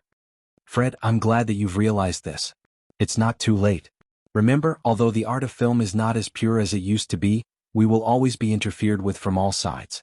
But no matter what the outside world thinks, as filmmakers, especially you, as the president of the American Film Association and the chairman of the Oscar Committee, you can't learn from others and go with the flow. You should look at problems with a more proactive and dialectical perspective. You must have your own principles and perseverance. When you encounter something, you have to use your brain and think about it. If Women was really just Chen Guang's boastful reputation, their box office would have collapsed a long time ago. This is a movie from China. Even the English dub version was only released yesterday, but the box office of this movie has already become phenomenal. There must be a reason for this. Besides, as far as I know, even though the English version has been released, the Chinese version of Women's box office is still much higher than the dub version. This can only be because Chen Guang's acting skills are comprehensive and three-dimensional. His expressions, eyes, body language, and even his lines and accent make up his unique world-class acting skills. Just like performing arts are magical arts. They can infect people. We all say that if a performance can make people immerse themselves in the scene and feel the same way, then it's a great performance. However, Chen Guang is different. He has brought out every single detail to the extreme, and through his world-class performance he has pulled the other actors and audience into his world. When we watch his performance, it's not just a simple performance, but it's like we're experiencing someone else's life. This is the highest level of performing arts. Fred was deeply remorseful. The old president is right. Old James nodded with great satisfaction and stopped lecturing Fred. He wouldn't admit that he was actually no different from Fred before. If Irma hadn't kidnapped him, an old stubborn man like him would only be more difficult to deal with than Fred and Malfoy. Fortunately, old James finally stood in front of Qin Guang with the help of his sensible granddaughter and came to his senses in time. Now, of course, he could righteously put on the posture of an old senior and preach to his successor, Fred. The 29 members of the World Party were also doing the same thing as old James. They keep saying the same thing. Young people, lads, don't think that we're useless just because we're old. See, old ginger is spicier after all. On the surface, the reason why we helped Qin Guang make this scene of Romeo and Juliet is to give him a chance to prove his ability in front of the whole world. However, gold would eventually shine, and no one could stop Qin Guang's unprecedented acting skills from gaining the acknowledgement of the world. The only difference was whether it was sooner or later. We're not giving Qin Guang a chance, we're giving all the members of the Oscar committee a chance. Our real goal is to make you, the backbone of the Oscar committee, who have been selectively blinded by your own choices, re-examine this matter. The judges of this year can't be nailed to the pillar of shame in history. We can't let such a sentence be written in the history of art hundreds of years later. Because of arrogance and racial prejudice, the founder of the world's performing arts and one of the greatest performing artists in human history, Qin Guang, missed out on his first Oscar Best Actor award. Fred, who was then the chairman of the committee, and his companions joined forces to create the biggest shady business in the history of the performing arts. If that really happened, how sad would it be? After being reminded by these industry seniors who boasted of their foresight, people like Fred and Malfoy broke out in a cold sweat. Poor Donald Jostein decisively became the scapegoat again. It's all your fault, you selfish bastard. If you had told us earlier that Qin Guang was such a great person, he wouldn't have been in such a precarious situation.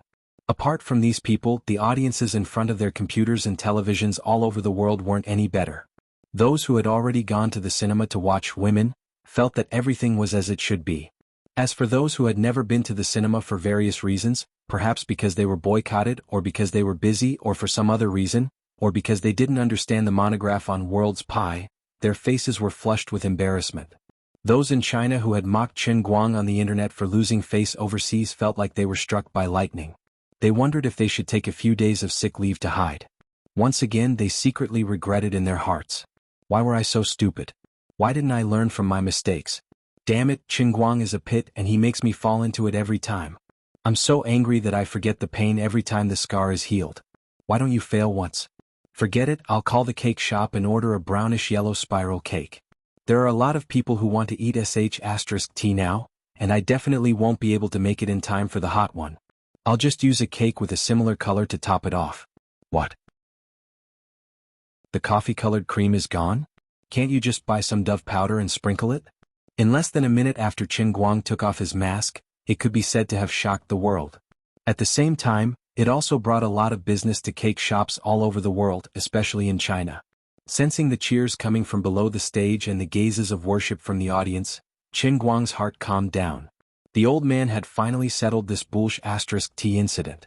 The so-called best effect of acting cool was, of course, to let those who thought highly of him and supported him feel proud, and to let those who only wanted to see him make a fool of himself, and wished that he could fall to the bottom of the abyss, feel so much pain that they wished they were dead. This time, who knew how many people were going to live stream themselves eating **t? If this goes on, our country's septic tanks will be emptied, right? Giving another deep bow, Qin Guang continued, in any case, I would like to thank everyone for appreciating my Romeo and Juliet. Thank you to the Princeton Repertory Theater, thank you to Irma Watson, thank you to Mr. James Watson, thank you to all the people in the American Film Association who have supported and helped me, thank you to the crew of women, thank you to all the employees of Qin Guang Group, thank you. Chapter 11:17. Qin Guang really couldn't remember how many people he had thanked. He simply racked his brain for fear that he would miss out on someone. He had already treated today as his own award ceremony. Also, I have to thank a certain person who has been supporting me from behind. No, it's my goddess. As the saying went, milk is mother. Although Qin Guang and Lu Li seemed to be at loggerheads on the surface, he still had to express his gratitude subtly at such a critical juncture. Recently they had been on bad terms. It would be good to coax her a little. Lastly, I would like to thank my parents. Fang Tianyu tried his best to signal him with his eyes. Qin Guang felt helpless. All right, I still have to thank the country. Fang Tianyu heaved a long sigh of relief. The boss was really knowledgeable. In Yanjin, the old men who woke up early in the morning to watch Beijing opera spat on the ground. This kid is mocking us. The old man in charge of the SARFT system slammed the table angrily. What's wrong with mocking you? Some departments and some people forget their duties when they have more power in their hands. They forget that they should serve the people. They always like to use chicken feathers as arrows and come up with all kinds of censorship methods to collect fees that they shouldn't have, stifling the creativity of artists. The old man in charge of science and technology said sarcastically. The old man from the SRFT slammed the table and stood up. You only know how to spout nonsense. You know nothing. You think I don't know? Wasn't it because Qin Guang wanted to share his photocatalysis research with the Chinese Academy of Sciences? Your buttocks are all crooked. Even if you want to lick him, don't make things difficult for me. Do you really think artistic work is that easy? The old man from the Faculty of Science and Technology continued to speak sarcastically. Yes, I don't know if it's a good idea or not, but why did you stop me when I wanted to send out a notice to all the universities to organize their students to watch the movie? The way I see it, you just can't bear to see others doing well. It turned out that there was a conflict between the two of them. That's easy for you to say. Why do you think I stopped you? Does Qin Guang's movie need you to fake things like this? You don't even need to organize it. Do you believe that all the university students in the country will line up to watch it themselves? I'm doing it for your own good, so as to avoid being gossiped about. Can a layman not meddle in the affairs of a layman? Wait a minute, don't quarrel, it's a big matter. Hey, look over there, there's a white man running onto the stage. Old man Jin's eyes were glued to the screen when he was trying to stop the fight. When he saw the new situation, he immediately shouted. The two old men who were quarreling immediately calmed down and turned to look at the TV. They just happened to see an old man with messy hair running up the stairs. Why is Donald here? Below the stage, old James shouted in surprise. Qin Guang turned around and saw Donald Jostein. He felt a headache coming on. You still have the face to appear in front of me? You don't even know how miserable I've been. Qin Guang clenched his fists tightly. He was measuring Donald's resistance, wondering if he could send him flying with a single punch. Below the stage there was an inexplicable shock. Only old James and a few others knew the truth of the matter. The others had already placed Donald Jostein on the opposite side of Qin Guang. Shouldn't the owner of the Wuxia Theater, who was made to run naked by the Great Right, be the enemy of the Wuxia people? What was he doing here on such an occasion? Donald Jostein started waving his arms crazily the moment he ran onto the stage. He shouted, Mr. Qin? I'm sorry? What? The famously stubborn and extreme Mr. Jostein apologized to Qin Guang in public. What was going on? Wasn't he the one running naked? Why was he apologizing? Qin Guang sighed when he saw that. Sigh, this bastard probably knew that he was going to be beaten up. He apologized so quickly. Sigh, forget it. Let bygones be bygones. Qin Guang waved his hand magnanimously. I'm not such a petty person. Fang Tianyu, who was below the stage, and Lu Xiaoyang, who was far away in Los Angeles, thought that their boss was getting more and more shameless. If he wasn't petty, then everyone in the world would be so petty. Please lend me your microphone. I need to explain to everyone. Donald bowed to Qin Guang in embarrassment before turning to borrow the microphone from Irma Watson. Everyone, I just came here from Los Angeles. I'm sorry that I missed Mr. Chen's Romeo and Juliet, but I'm glad that I managed to catch the last bus. I'm here to explain the misunderstanding that I've caused to everyone. My conscience tells me that my pursuit of film art tells me that I can't let Mr. Chen's performance be doubted. I can't let the misunderstanding continue. Mr. Chen from China is the greatest performance artist that I, Donald Jostein, have ever seen in my life. I swear on the honor of the Jostein family. After a short break and catching his breath, the first thing Donald said into the microphone stunned everyone with his mouth agape.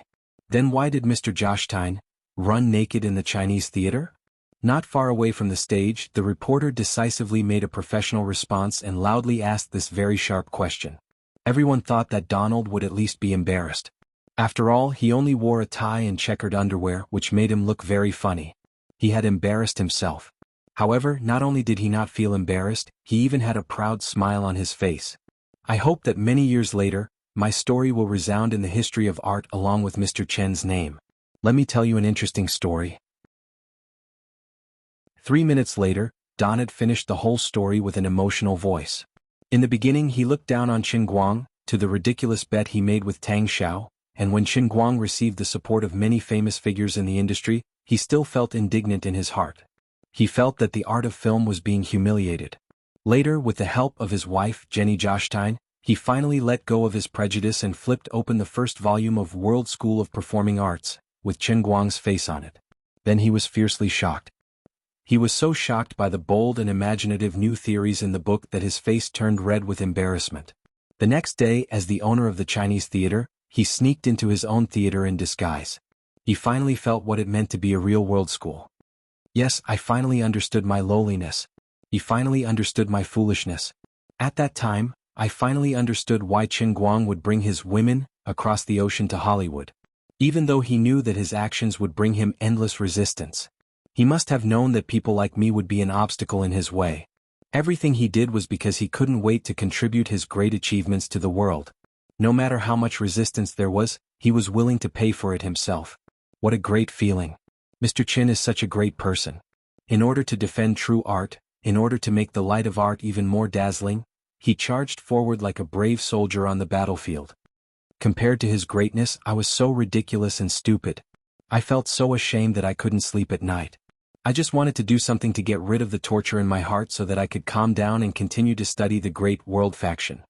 So, I chose to fulfill my promise and ran a lap around the Wuxia Theater in my underwear and a tie. Forgive my selfishness. I should have said all this earlier, but I was too addicted to World School. I just wanted to immerse myself in the ocean of World School of Performing Arts. Because of my selfishness and negligence, I brought a lot of trouble to everyone, especially to Mr. Chen. So, here and now, I want to apologize to Mr. Chen and all the filmmakers in the world. I'm sorry? Donna Jostein said. Then he bowed to the camera again. This time, the whole world was silent because of his determination. Chapter 11:18. Qin Guang chuckled. Mr. Jostein, don't be like this. It's not that serious. Jostein's apology was sincere, and he did it in front of the entire world. Most importantly, Donald Jostein was a very honest man. Alright, he was a stubborn man. When he looked down on you, he would ignore you even when you waved a check at him. When he looked up to you, he would even throw away his pride to support you. It was torture to deal with such a person if you could not grasp his weakness. But once it was to his liking, or it could be said that he was subdued by something deep in his heart, he would no longer be secretive like many people who wanted to save face. Instead, he would directly turn from an enemy to a fan. Sensing the gazes of admiration coming from below the stage, Qin Guang couldn't sense any enmity, even with his acute senses. He even unconsciously glanced at William Jones and Ben Affleck who were hiding in the crowd. These two were his strongest competitors for the Oscars. They used to be so arrogant, but now, when they accidentally made eye contact with him, they turned their heads away in shame with apologetic looks in their eyes. Qin Guang could roughly imagine that at this moment, there might be people among the nearly 200 million people in the world who still had doubts about him, but that was no longer important. At least in the hearts of the majority of the audience, his acting skills were undoubtedly the best in the world. However, this was not enough. Performing arts such as movies and even TV series had a wide audience. Few people acted in movies, but at least half of the world's 6 to 7 billion people liked or had watched movies. 200 million people only accounted for 1/15 of the audience. This was far from enough. Including the people who had been conquered by women, Thunderstorm, and the world's faction, the total should not exceed 500 million. The overall proportion was still less than 1/6 of the audience. It was still far from the standard of the heavenly Holy Grail. However, Qin Guang wasn't anxious. With the development of modern information technology, his movie was still being screened, and World Faction was still selling well. His feat tonight would continue to spread, and it was easy for people to go along with what others said. In the future, when more people started to acknowledge his acting skills, it would only be a matter of time before he left such an impression in the hearts of the 3 to 4 billion people watching the movie. The Chinese Qin Guang was fully deserving of being the world's best performing artist. In the hearts of those who understood his work, this idea was very strong. In the hearts of those who were merely parroting, this idea might still be doubtful, but at least it would leave an impression. Even if they did not completely approve of this idea, they would not deny it either. At least they knew about this person in this matter. Now, what Qin Guang had done was equivalent to lighting a fire on dry wood and pouring a bucket of oil on it. Even if it rained, it would not be able to stop the fire. At this moment, Qin Guang knew that he had basically succeeded. Donald spoke again. Mr. Qin, I'd like to take this opportunity to officially invite you to leave your handprint on the handprint wall in front of the Wuxia Theater on behalf of the Wuxia Theater. This will be the greatest honor of the Joshtan family in the past 100 years of being involved in the film industry. Please allow me to express my sincere apology and unparalleled respect to you with the highest courtesy of the Joshtan family. Indeed, there had been Chinese people who had left their handprints on the handprint wall in the past. However, that was the operation of the market economy. It was not recognized by the mainstream in Europe and America. Because of that, it had caused a lot of controversy. As a result, Donald had not allowed anyone to leave their handprints on the wall for the past 2 years. In fact, Donald had not even attended the handprint ceremony back then. The people who had paid to leave their handprints on the wall were not using the same wall as Master Chaplin and the rest. They had built a new wall later on and did not have any actual status at all. Of course, the people in China would definitely not take the initiative to talk about this. In fact, once it was reported on the internet, they would try their best to suppress it. It had probably been many years since Donald had publicly invited someone to leave their handprint on the handprint wall, let alone in such a respectful tone. Suddenly, a figure rushed up from below the stage. It was Fred, the president of the American Film Association. He took the microphone from Captain Gold and stood beside Qin Guang. Mr. Qin, on behalf of the American Film Association and the Academy Award Committee, I would like to formally invite you to leave your name in the World Film Hall of Fame in Hollywood. In addition, I would like to sincerely invite you to give us a real public lecture. We really want to hear you personally explain your world-class performing arts. As expected of Fred, who was half in the film industry and half in politics. His ability to adapt to the situation was not just for show. Just 2 hours ago he was the most influential person in the world who was boycotting Qin Guang. However, he had now become Qin Guang's most loyal fan. Perhaps it was because he was really moved by the world-class party, or perhaps it was his decision after weighing the pros and cons. However, there was no doubt that Fred's attitude would play a decisive factor. Qin Guang took a deep breath and nodded at both of them. Then he said in a serious tone, "All right. No problem." Hence, under the watchful eyes of almost 200 million people, Donald Joshtan and President Fred, representing 2 different film halls, issued an official invitation to Qin Guang. Qin Guang also accepted the other party's offer of a way out. Actually, based on his temper in the past, even if he had the upper hand, he would not stop until he humiliated the other party to vent his anger. However, things were different now. Qin Guang had become a big shot, and the other party apologized sincerely under the watchful eyes of the public. Moreover, the more obvious their change in attitude was, the more contrasting it would be in the eyes of ordinary people. This would be a great help to Qin Guang's subsequent attempt to become a god of acting. Tonight's 3-hour global live broadcast of the stage play finally came to an end in a joyous atmosphere. Subsequently, reports about Qin Guang's version of Romeo and Juliet spread all over the world like snowflakes. There was also Donald Joshtan's apology and clarification, as well as President Fred's invitation. Of course, there were also all sorts of flattery that involved women and the World Party. Overnight, Qin Guang's name changed from a new actor who had just entered the industry to a world-famous master. They had heard of Qin Guang in the past, and this was akin to having their impression of Qin Guang refreshed. They quickly overlapped the actor Qin Guang with the countless identities he had in the past. Finally, when they realized that they were the same person, their personal image of Qin Guang rose once again. That night, the midnight screening of Women in the United States once again exploded in the box office. It continued to rise against the trend and even surpassed the feat of breaking 10 million people in a single day. The one-day box office reached an incredible US $50 million. In addition, originally, Qin Guang had no plans to release in Europe. Recently, several large European hairstyling companies had been negotiating with the Qin Guang Group in China. They had also besieged Lu Xiaoyang and Fang Tianyu in Los Angeles and Princeton respectively. If it weren't for the strong moral character of the Qin Guang Group, they would have been addicted to the sugar-coated bullets thrown at them. Originally, the negotiations had been going back and forth.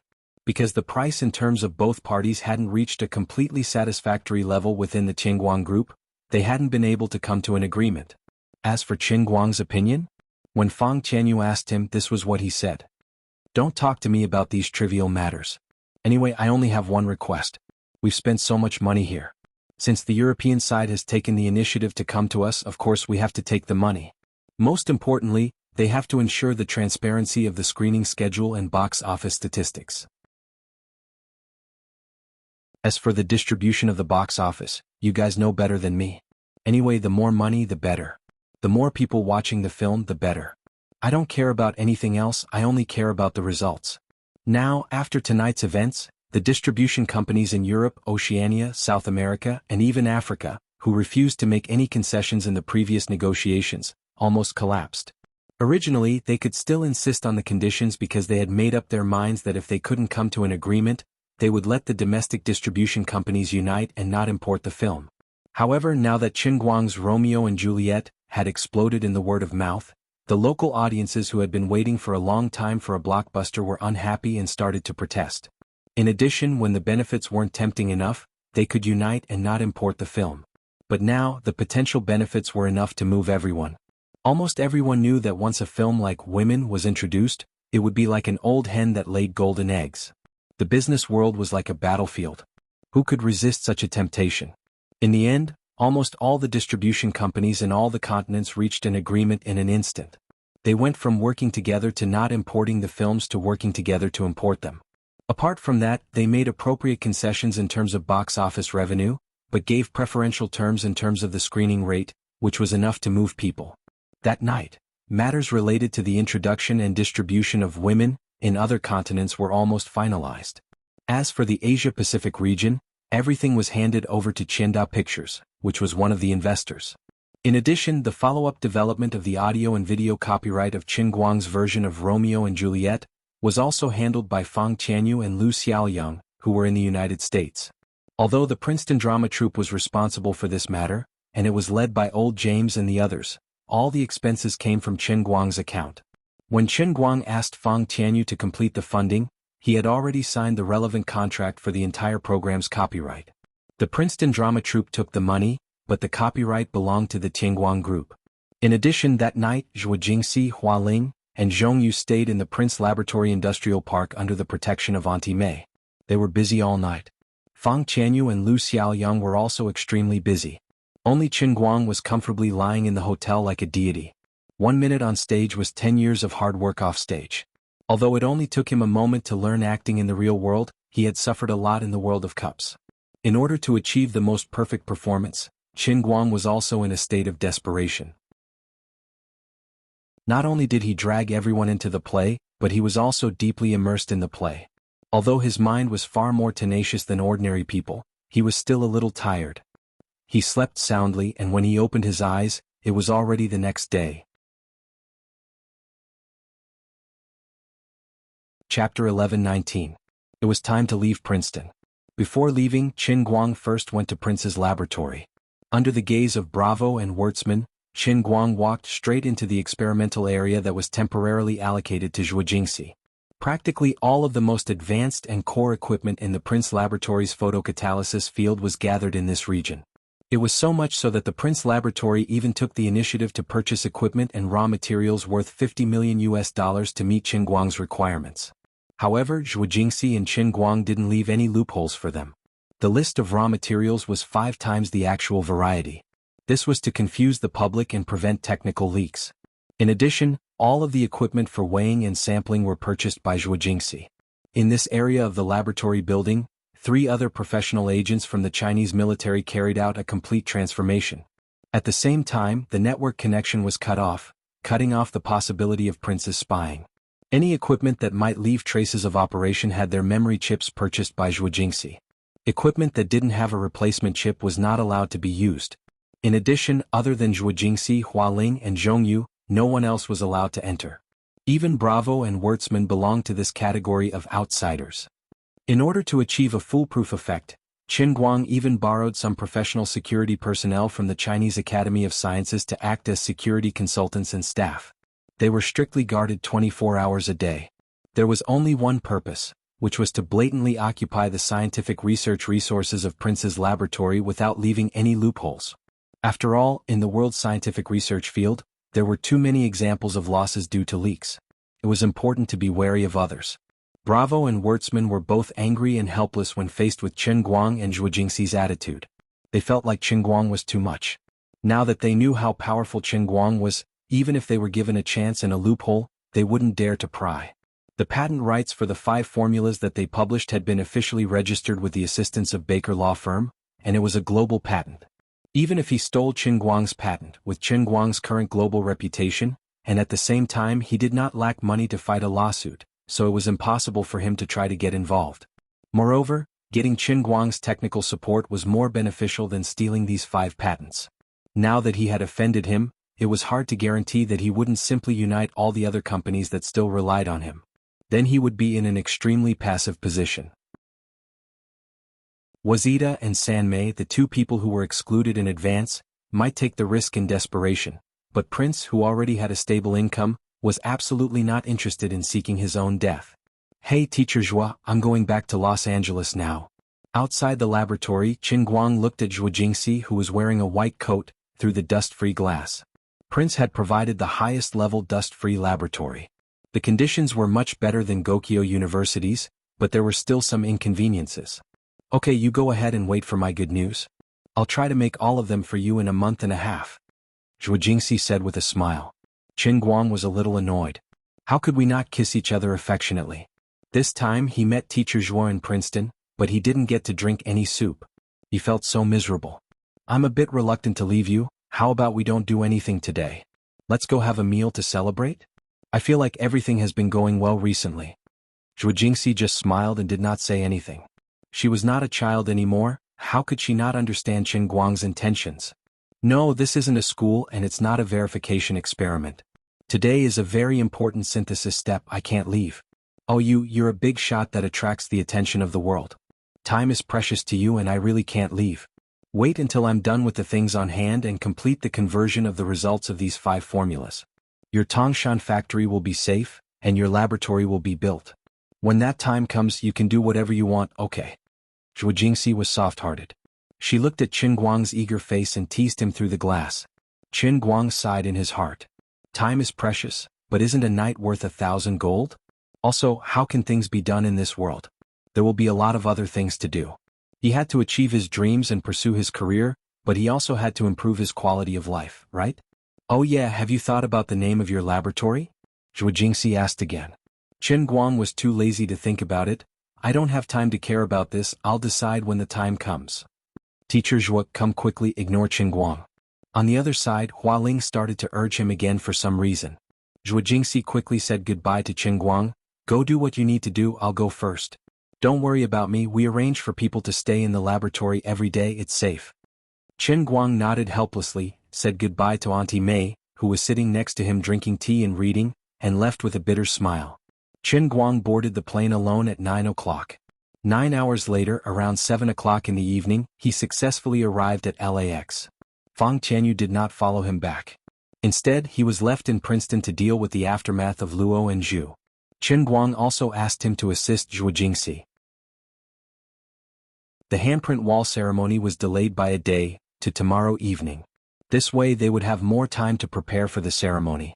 Donald planned to let Chen Guang leave his name on the first handprint wall, along with Chaplin, Hitchcock, Akira Kurosawa, and other masters who would go down in history.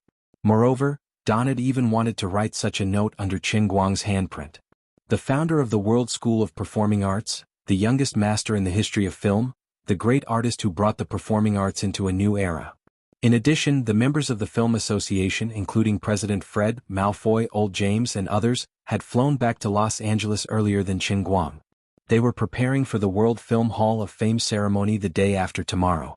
At the same time, they had to send out public invitations to invite senior and ordinary members of the Film Association to give a public lecture by Chen Guang in the Film Association's conference hall, which could accommodate 2,000 people.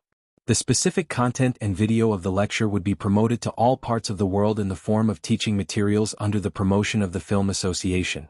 If it had been someone else, Fred and the others might have asked them to make sufficient preparations for such a lecture. At the very least, they would have to come up with a complete lesson plan and pass the Film Association's review and approval. However, as for Chen Guang, since everyone had not been very happy with each other previously, and Fred and the others did not even know how to nitpick Chen Guang's theoretical system, They simply cut out the minor details. In short, anything that Qin Guang said about the World School of Performing Arts would definitely be the golden rule. They even seized the time to preview the 2 books of World School of Performing Arts on the plane. However, there was a very awkward situation. Other than the 29 members of the World School of Performing Arts, the others could not buy it on the streets that night. However, Qin Guang did not agree to release a digital version, so the big shots of the Film Association could not buy a copy of the film monograph. It was the biggest joke in the world. In the end, Fred and the others went through a lot of trouble and finally managed to get more than 20 sets before they boarded the plane. However, it was still far from enough for everyone to have a copy. As a result, when they boarded the plane, they had no choice but to squeeze together and read the same book at the same time. This situation only changed after they got off the plane in Los Angeles that afternoon. Perhaps it was through extortion, or perhaps it was through persuasion, but in short, the big shots managed to get their hands on a set. In addition, before Qin Guang got off the plane, they continued to show their prowess.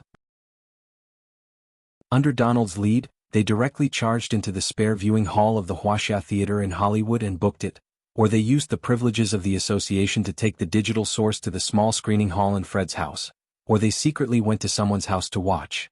Qin Guang returned to the Flemington Hotel and asked Lu Xiaoyang to report to him. "Boss, our total box office in Wuxia has officially exceeded 1 billion yuan, and the North American box office has reached $430 million. Currently, the full distribution contracts for the rest of the Asia-Pacific countries, Europe, Oceania, South America, and Africa have just been signed. The day after tomorrow at the latest, it will be released worldwide." Qin Guang nodded calmly and satisfactorily. "That's good." Buttface was stunned by Qin Guang's calmness. No wonder he was the boss. He could remain calm even if Mount Tai collapsed in front of him. If it was someone else who heard such a box office performance, wouldn't they jump 3 feet high? According to the estimates of accounting firms such as PricewaterhouseCoopers and a market research company under Forbes, the global box office of Women is very likely to exceed $2 billion. Qin Guang was still very calm. "Who has the highest box office in history? How much is it?" "It's James Cameron's Avanti, no, Avatar, too. $73 billion. The second place is still Cameron's Titanic, too. $185 billion. Qin Guang sighed. "It's very difficult to be the first in history." Lu Xiaoyang felt lucky that he had been with the boss for some time. If it were someone else, it would be very difficult to resist the urge to beat him up. "Boss, in the past, it was very possible for a movie to be released for a year. Times are different now. Even the best movie will not be released for more than 3 months. $2 billion is already very impressive." Qin Guang shrugged. "Fine. How much can we get?" "The average domestic box office is 40% to 60% and we can get 3.5% of the North American box office. After pulling in all of them, deducting the distribution costs and the share we give to Chenda Pictures, our company's final profit should be around $700 million. Qin Guang's lips curled up slightly, and then he suddenly stopped smiling. "I can't smile. I can't smile. $700 million.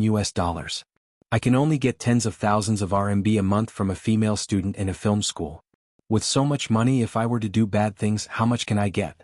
Harem of 3,000 beauties? Oh no, I can't control my arm anymore. Damn, maybe I've been holding it in for too long. My mind has been a little open recently." "That's good. What else is going on? Tell me all at once." In North America, the General Edition and Deluxe Edition of World School Performing Arts have been sold out. Now we want to print 5 million more General Editions and 1 million Deluxe Editions, but... Chapter 11:20. But why? "Boss, you know that the manufacturing costs in North America are very high and we are in a hurry. Many printing factories have taken the opportunity to demand exorbitant prices. Although our company is not short of money now, we all know how you do things." Qin Guang nodded and snapped his fingers. "That's right, Buttface. You know me well. No matter how much money we have, we can't be fooled." Lu Xiaoyang sighed again. "But the market reaction is too strong. Bookstores all over the United States are crazily sending orders. You know, although the copyright awareness in North America is not bad and it is almost impossible for paper copies to be pirated. But as time goes by and the demand is too strong, we can't guarantee that the scanned electronic files won't spread on the internet, which is likely to affect our profits. We also plan to increase the price of the ordinary edition to $59 and the deluxe edition to $119. In total, there is close to $200 million profit margin in this deal. Qin Guang's mouth twitched and his eyes began to redden. No one would complain of too much money. He also realized something else.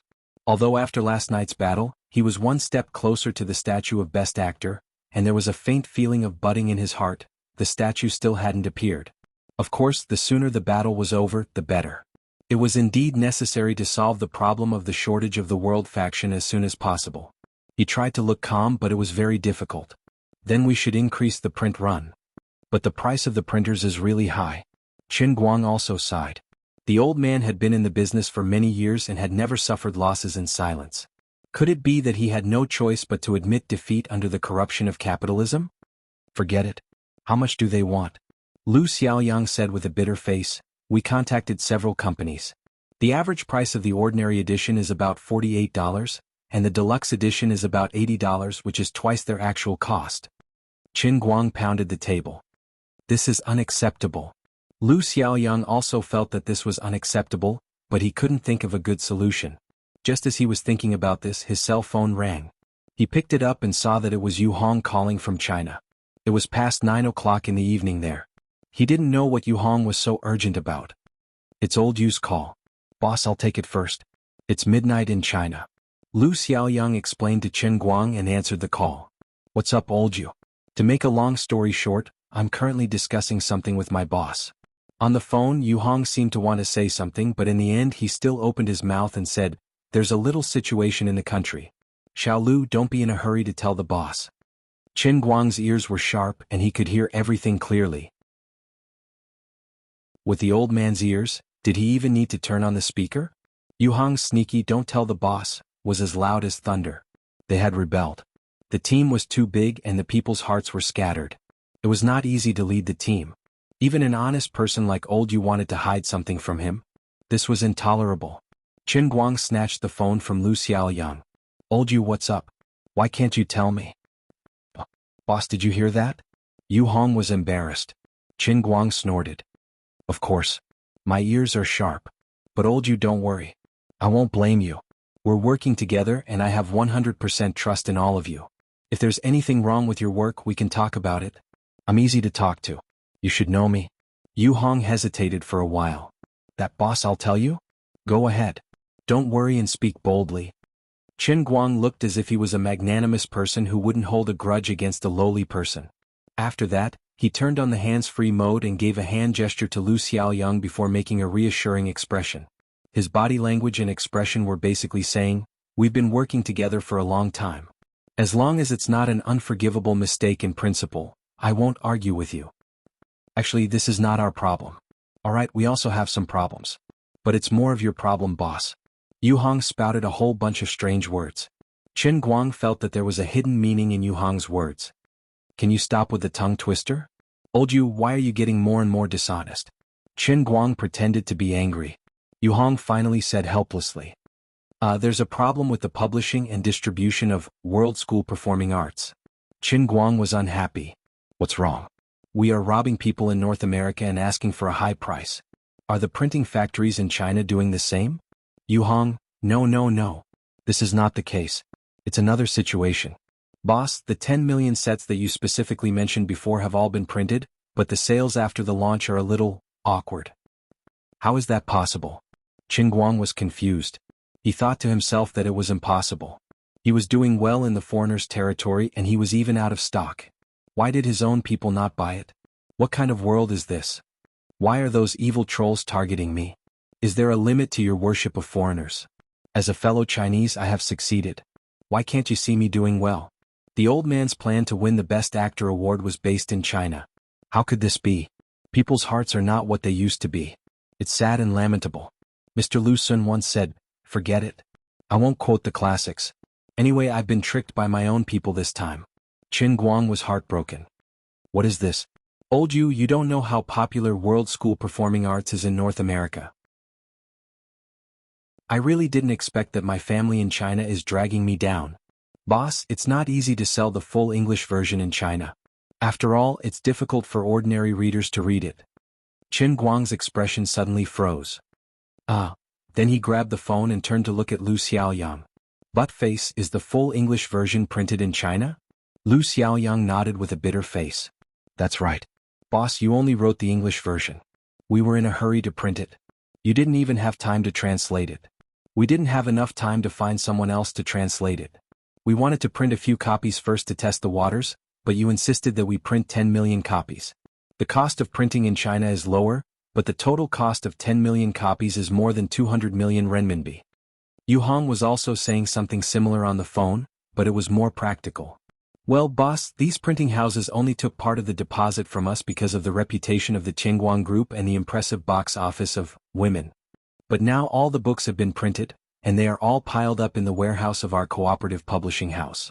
The problem now is that on one hand, the publishing house wants us to take all the books away as soon as possible. On the other hand, the printing house also needs to pay the balance as soon as possible. But the booksellers all over the country are asking us to return the books. Many of our previous orders have been cancelled. The full English version is really not selling. So, Qin Guang knew that things were not going well. This was King embarrassing. After all this time, it was not that his family had abandoned him. It was just that he had been hot-headed and arrogant. He did not pay enough attention to the details and forgot the most important thing. He took it for granted that he had created the magnificent feat of selling 10 million full English versions of academic monographs in China. As for why Yu Hong and Lu Xiaoyang did not dissuade him back then, Qin Guang could understand. When he decided to come to the United States to cause trouble, Qin Guang brainwashed others in all kinds of ways. He boasted about himself to be unparalleled in the world. That was not all. He was extremely tough and would do what he said. He did not accept any objections at all. In ancient times he was even more stubborn than Xiangyu the Conqueror. Furthermore, the four great warriors had brainwashed him and had inexplicably strong confidence in him. So, even if they felt that it was nonsense, they still believed in Qin Guang's nonsense. They thought that even if it was an English version, it might really be able to sell in China. So far, the boss had never made a wrong decision. Because of this, the 10 million copies of the performing arts monograph were published in China in the shortest time possible. It was released on a large scale in the market. Unfortunately, it turned out that selling combs to bald men, tampons to men, and Quan Zhilong's autographed posters to Wu Jing was not reliable at all. A few days had passed, and the total sales had not even exceeded 10,000 copies. It was impossible to sell them. So, the boss was not always right. It was normal to fall into a ditch once in a while. Just now, Yu Hong didn't mean to hide it from Qin Guang. Although the senior managers of the companies were partly responsible, Qin Guang was the one who made the biggest mistake. Yu Hong was worried about Qin Guang's reputation. He had planned to find another way to tell Qin Guang the bad news in a more artistic way. But now that his ears were so good that he could hear it from the side, there was nothing he could do. Seeing that Qin Guang was silent, Yu Hong thought he was blaming himself. So he comforted him, "Alas, boss, we are responsible for this. We didn't fulfill our duties and caused a great loss to the company." Seeing Qin Guang's serious face, Buttface also took the blame. "Boss, don't worry. We will find a way to overcome this difficulty together." Qin Guang forced himself to stay calm and waved his hand. "This is not a difficulty at all. It's just 200 million yuan. Our movie makes so much money. It's just a drop in the bucket." "Boss, it's 260 million yuan. On the phone, Yu Hong interrupted at an inopportune time. Qin Guang's hands trembled slightly. He was so sad that he couldn't put it into words. Looks like this old man's illustrious reputation is going to be ruined in a day. What a scam. If it was another boss, he would have thrown the blame on the table immediately. Why didn't you remind me earlier? However, Qin Guang was not used to shirking his responsibility. Before he came to the United States, he had been furious because his colleagues always undermined him. When he decided to print 10 million sets, Fang Tianyu and Lu Xiaoyang also questioned him. He was so obsessed with the pleasure of acting tough that he lost his mind. He didn't give them any room to object. However, it was useless to regret now. His loss was even more painful than buying the Tongshan industrial plant for 170 million yuan. This was the disadvantage of getting richer and richer.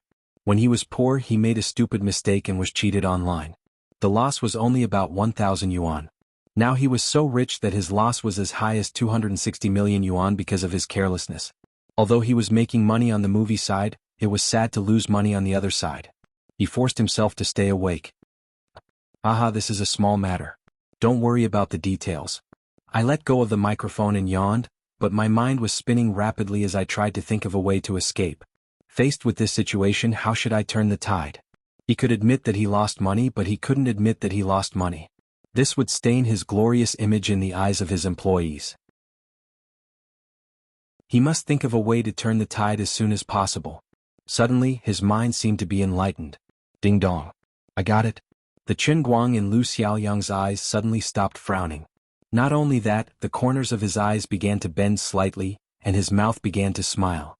What kind of smile is this? Qin Guang's expression reminded Lu Xiaoyang of the Romance of the Three Kingdoms that he had read many years ago. In the story, Zhuge Liang, who was thousands of miles away, won the battle. The Prime Minister didn't even hide the truth from his own people when he tricked them with his amazing plan. When everything was settled, Prime Minister Zhuge, who even tricked his own people, would show an expression that said, "Haha, you idiots. You didn't expect this, did you? Let the old man tell you everything in detail." That's right. Don't panic. Don't panic. Don't panic at all. Qin Guang finally spoke once more. His voice was filled with vigor. He waved his hand generously. Lao you buttface, you are all not. Yes, panic. Everything is under control. To tell you the truth, this old man, oh no, this is my preparation for a rainy day. This is exactly what I want. Aha, you were shocked just now, right? Did I do a good job? Lu Xiaoyang and Yu Hong, who was on the other side of the phone, were at a loss. They didn't understand what Qin Guang, their boss, was going to do this time. Qin Guang wiped the sweat off his forehead. He felt that it was even more tiring than acting as Romeo to trick Buttface into the role. As expected, art comes from life and life is better than art. Lu Xiaoyang and Yu Hong said almost at the same time, "Boss, what's going on?" Qin Guang said with an enigmatic smile, "To be honest, I have expected all this. I plan to print 10 million copies of the English version in China. Buttface, have you forgotten? We have run out of stock in North America. We haven't even started to publish it in Europe. Now the printing houses in North America are taking advantage of us, right? I have planned to transport 10 million copies from China to North America and sell them in North America." When Qin Guang spoke, his face was brimming with confidence and pride. He was waiting for Lu Xiaoyang to change his expression to that of worship. Lu Xiaoyang clasped his hands together and said, "Boss, you can predict the future. Boss, you can win 1,000 miles away." Unexpectedly, Lu Xiaoyang scratched his head. "Well, 10,000 tons of books can only be shipped by sea. We can charter a fast ship, which can reach Los Angeles in about 3 weeks. But there is a problem." Qin Guang's heart missed a beat. What's the problem? Although it is a full English edition, it is still a domestic publication. It is fine if only 1 or 2 copies are shipped over in small quantities, but there are 10 million copies. The North American Publishing Office will not approve it, and the U.S. Department of Commerce will not approve it either. We are suspected of dumping. Yu Hong was also saying the same thing on the phone. Qin Guang was cursing in his heart, but he couldn't show it. He was still very calm. "Comrade Lu, I have a way to solve your problem. It is also within my consideration. Where there is a will, there is a way. Haha, you go ahead with your work. I will prepare the teaching materials for tomorrow's lecture." After saying that, Qin Guang drove Lu Xiaoyang away. When Lu Xiaoyang left, he sat down on the chair and rubbed his hands. "I can't admit this loss. I have to find a way. 260 million. In other words, that was only the cost. If these books were sold to the US, they would be worth 600 million US dollars. That was huge profits. Qin Guang wouldn't have thought of this if he hadn't made that mistake. But now he had to use his brain.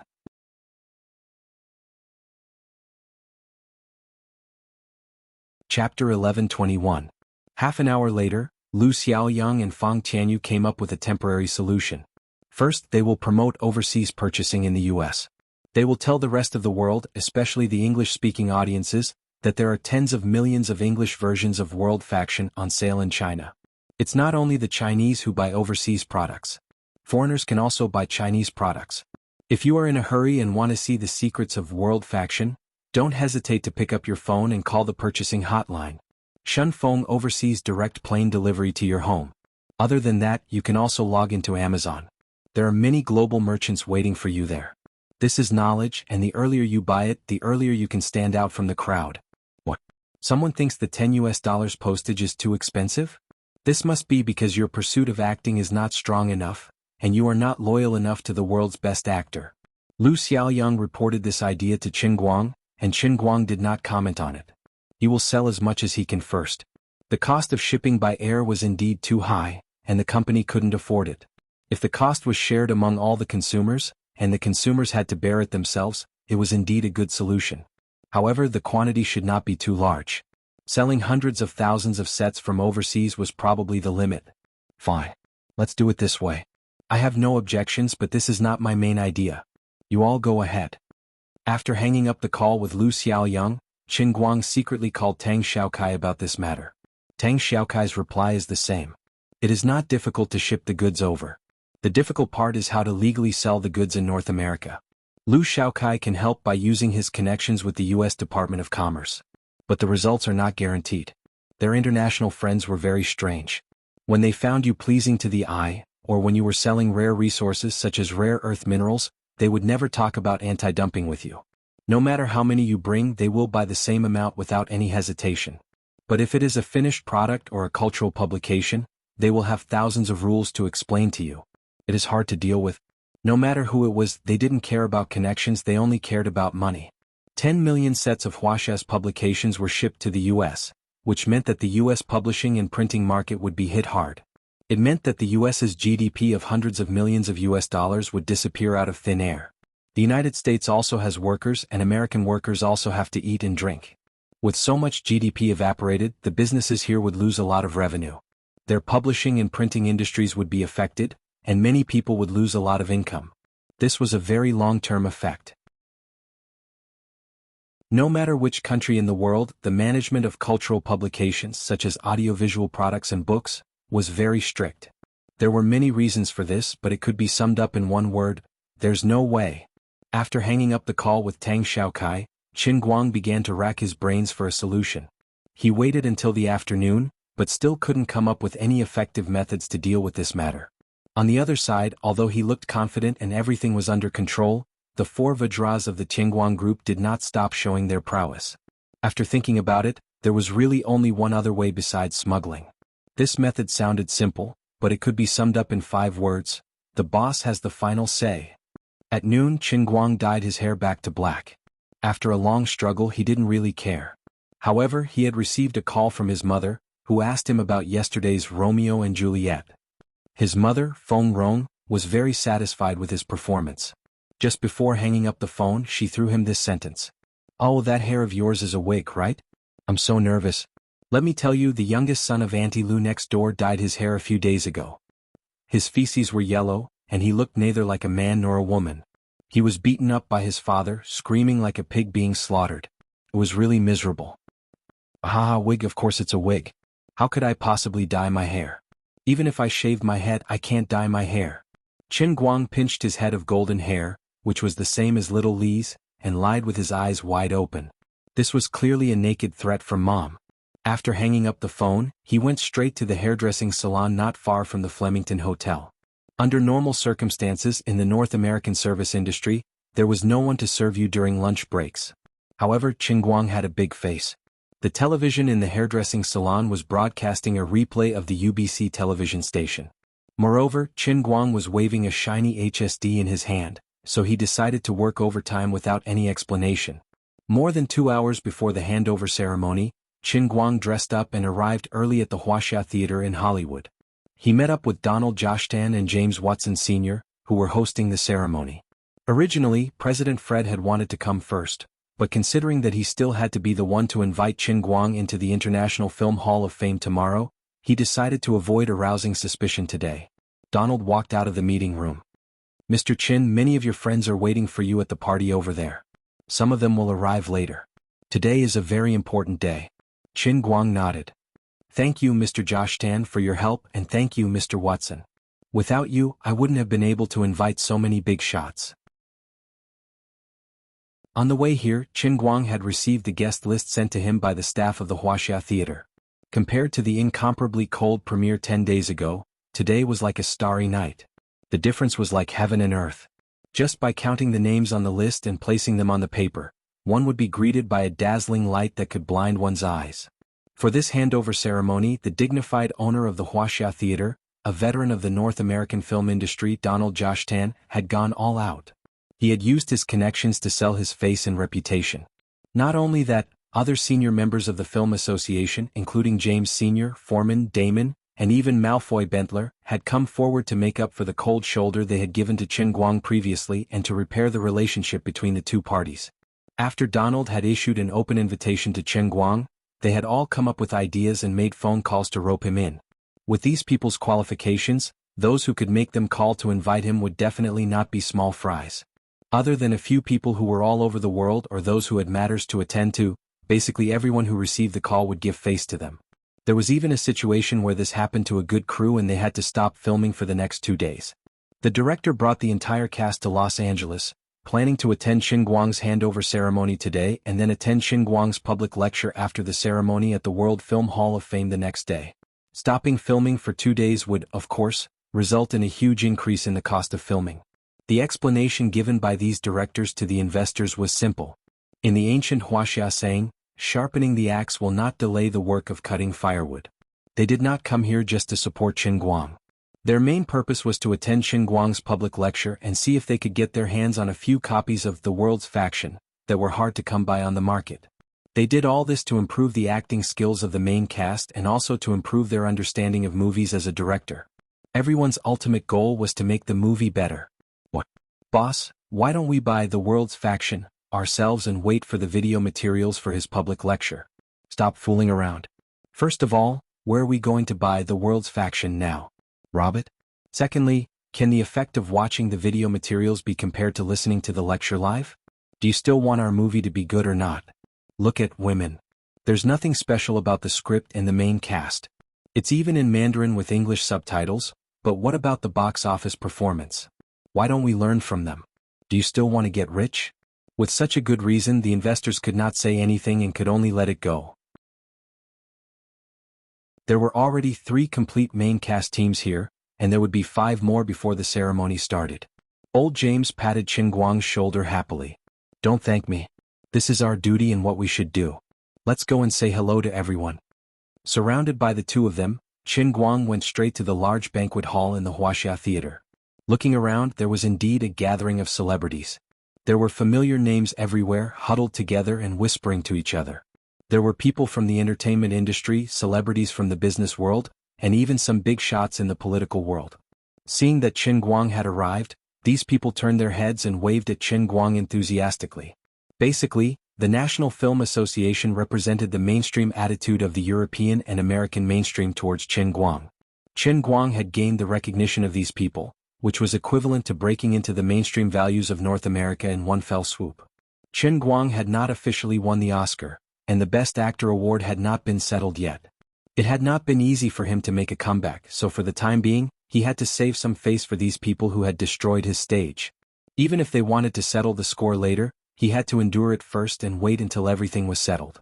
With this thought in mind, he was also very enthusiastic, greeting everyone who came. The scene looked very harmonious and warm. As for these people who were holding champagne to toast him, Chen Guang drank as much as they came. He was very vigorous. As a dignified martial sage, he would not even faint when taking a bath in erguotu, not to mention champagne.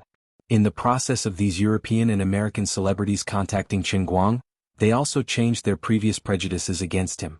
How was he arrogant? How was he arrogant? With such high artistic achievements, he was so young, yet he was so polite and well-spoken. How rare was that? This was completely different from the reputation that he had shown in the past. It was not at all like what others had criticized him in the past, that he was arrogant after achieving success and looked down on others. He was both gentlemanly and calm. In particular, his aristocratic medieval English accent was simply charming, causing the eyes of many socialites to light up. There were also some international friends such as the French, German, and Spanish, who had mastered several languages, and English was only a second language. Out of curiosity, they spoke the languages of their respective countries with Chen Guang, but Chen Guang accepted them all. He was able to communicate with people in every language, and his pronunciation was as accurate as that of a national broadcaster. These European and American celebrities had never seen such a demeanor, and they were all stunned. His skills were extraordinary, but his attitude was amiable, neither servile nor overbearing, and he had a graceful demeanor. It had completely refreshed the inherent image of the Chinese in their hearts. Admittedly, when he had first come to the United States, the heroic words that he had said were a little arrogant, but in retrospect, he was clearly low-key and humble. If they had his ability and acting skills, they would probably want to move the Oscar to their own home. After chatting with everyone for a while, Qin Guang found a table with old James and sat down. Along the way he had heard many people complain about the problem of wanting to buy World's Faction, including many directors and professors of film schools who wanted to buy World's Faction Performing Arts in bulk as teaching materials, but they could not buy it at all. They urged Qin Guang to change the current situation. Qin Guang was also heartbroken. 10 million sets were placed in his house and countless people were waving their US dollars, waiting to pay for them, but they could not buy them. He was anxious. Sigh. Qin Guang let out a long sigh. Old James asked, "Mr. Qin, why are you sighing?" Qin Guang changed the topic. "It's nothing. By the way, Mr. Watson, how many days until the Hollywood primaries?" Old James thought that he was worried about the Oscar and comforted him. "There's still half a month, but don't worry, Mr. Qin. It'll be fine." Qin Guang asked again, "What about the award?" Old James looked left and right like a thief, then whispered into Qin Guang's ear, "Mr. Qin, I'll tell you about this for now. Please don't tell anyone else." "Okay, I'm listening." "No problem." Qin Guang asked again, then, "Can we announce the news in advance?" Based on past experience, the normal Oscar announcement would be in March. There were still more than 2 months left and he was really anxious. Old James shook his head like a rattled drum. "That won't do. There has never been such a precedent for the Oscars. And you know, although the jury has been criticized all these years, we really have a fair and open vote every time. Before the people from PricewaterhouseCoopers hand the envelope to the guest presenter, and the guest presenter opens the envelope in front of the global audience, even the current Fred or the past me will not know who will win. Is that so? Sigh, then there's no other way." Qin Guang sighed again and stopped struggling. He knew that he was being a bit too much. He had already done it, but he still had to wait for more than 2 months in vain. This made him very sad. After waiting for more than 2 hours, this long-awaited and exceptionally grand ceremony was finally completed successfully under the watchful eyes of everyone. After the ceremony, it was naturally a grand reception. This was also a daily social event in Europe and the United States, but it was not broadcast to the public. There was no doubt that Qin Guang was still the focus of the crowd. Today was a festival that belonged to him. Qin Guang socialized with people with a heavy heart, but not many people could see that he was full of sadness. Finally, around 9 o'clock in the evening, someone finally came from outside. This person's identity made his eyes light up. Dwayne Brown, the director of the National Bureau of Publishing, came side by side with President Fred of the Motion Picture Association. Fred had just finished his work at the association and happened to have an appointment with Dwayne, his elementary school classmate who had come to Los Angeles for business. In China, the director of the National Bureau of Publishing was roughly equivalent to the level of a deputy minister in China. He was on the same level as Qin Guang before he resigned. After Director Brown arrived, many people greeted him. After some simple greetings, he stood in front of Qin Guang, led by President Fred.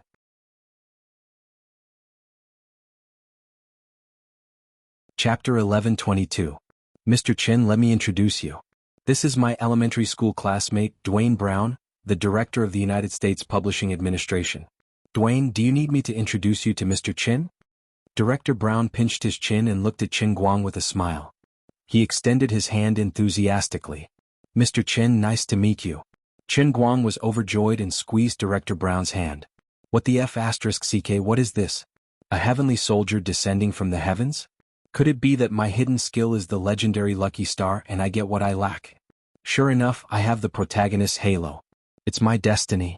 The more he thought about it, the more satisfied he was, and the harder he squeezed Director Brown's hand. Director Brown's hand was squeezed tightly, and he swayed it back and forth. However, Qin Guang only shook hands with him and did not speak. Director Brown looked up and found that Qin Guang's eyes were as bright as the stars in the night sky. He obviously wanted to eat him. What was going on? He had never heard of this great artist from Wuxia, Mr. Qin, who was a great scholar, having such tendencies. Mr. Qin? Director Brown reminded him with a red face and tried to pull his hand out. However, with Qin Guang's strength, it was impossible for Dwayne Brown to break free. Qin Guang reacted first.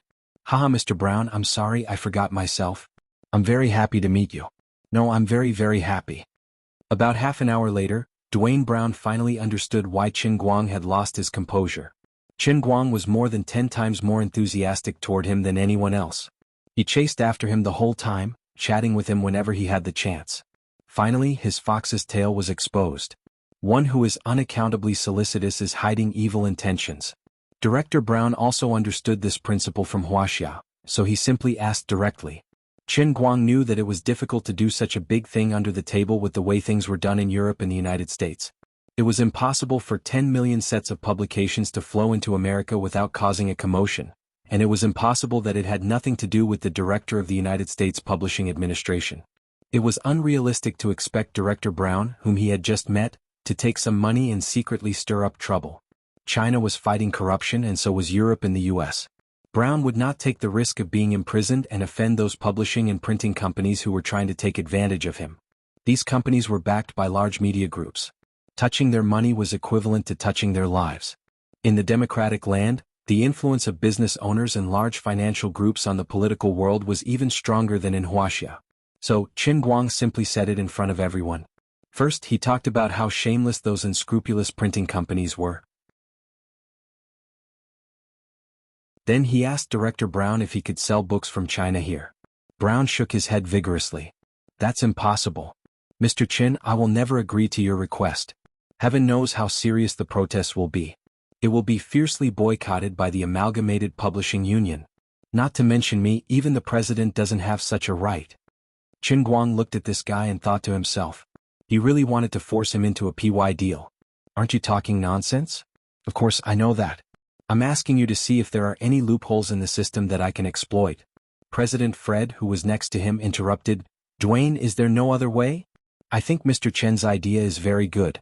You don't know this, but more than 2/3 of the people in the Film Association have not been able to buy a copy of World's Pie, let alone ordinary people. Those publishing and printing companies are violating the law of the market and maliciously raising prices. They are hindering the progress of civilization. On the other side, the dean of the Southern California Academy of Motion Picture Arts nodded. President Fred is right. If it weren't for the fact that we don't want to profane knowledge, the students in our school would want to infringe and make copies themselves. This matter has made us very miserable. As far as I know, it's not just me. Many film and television universities in the US are calling for the same thing. The dean of the Los Angeles University School of Performing Arts also poked his head in from the side. It's not just you. The students in ordinary universities are also very anxious. This morning, 2 students from our school's physics school fought over a copy of World's Pie. Seeing that his international friends were speaking up for him, Qin Guang struck while the iron was hot. Director Brown looked, these are the voices of the masses. Those companies that are asking for sky-high prices have simply lost their conscience. If it weren't for them raising the prices crazily to the point of making us lose money, we would have satisfied everyone's needs long ago. You also know that my World's Pie's price is very low, and there is almost no profit. Other similar academic monographs on the market start at $150. Look at mine, I have no intention of relying on publishing to make money, but they still want to suck my blood. This hurts me so much. That's right. Evil capitalist entrepreneurs. A shameless businessman who has lost his conscience for money and stinks of money. For their own interests, they are harming civilization and art. We can't let them succeed. Hearing the criticism from the people around him, Qin Guang nearly forgot that he was in the United States. Those that weren't in the know might even think that he was in the Paris Commune from decades ago. How great was the sentiment of the Soviet Union? They were all allies. Dwayne Brown was besieged. President Fred did not expect Qin Guang to stir up trouble with just a few words.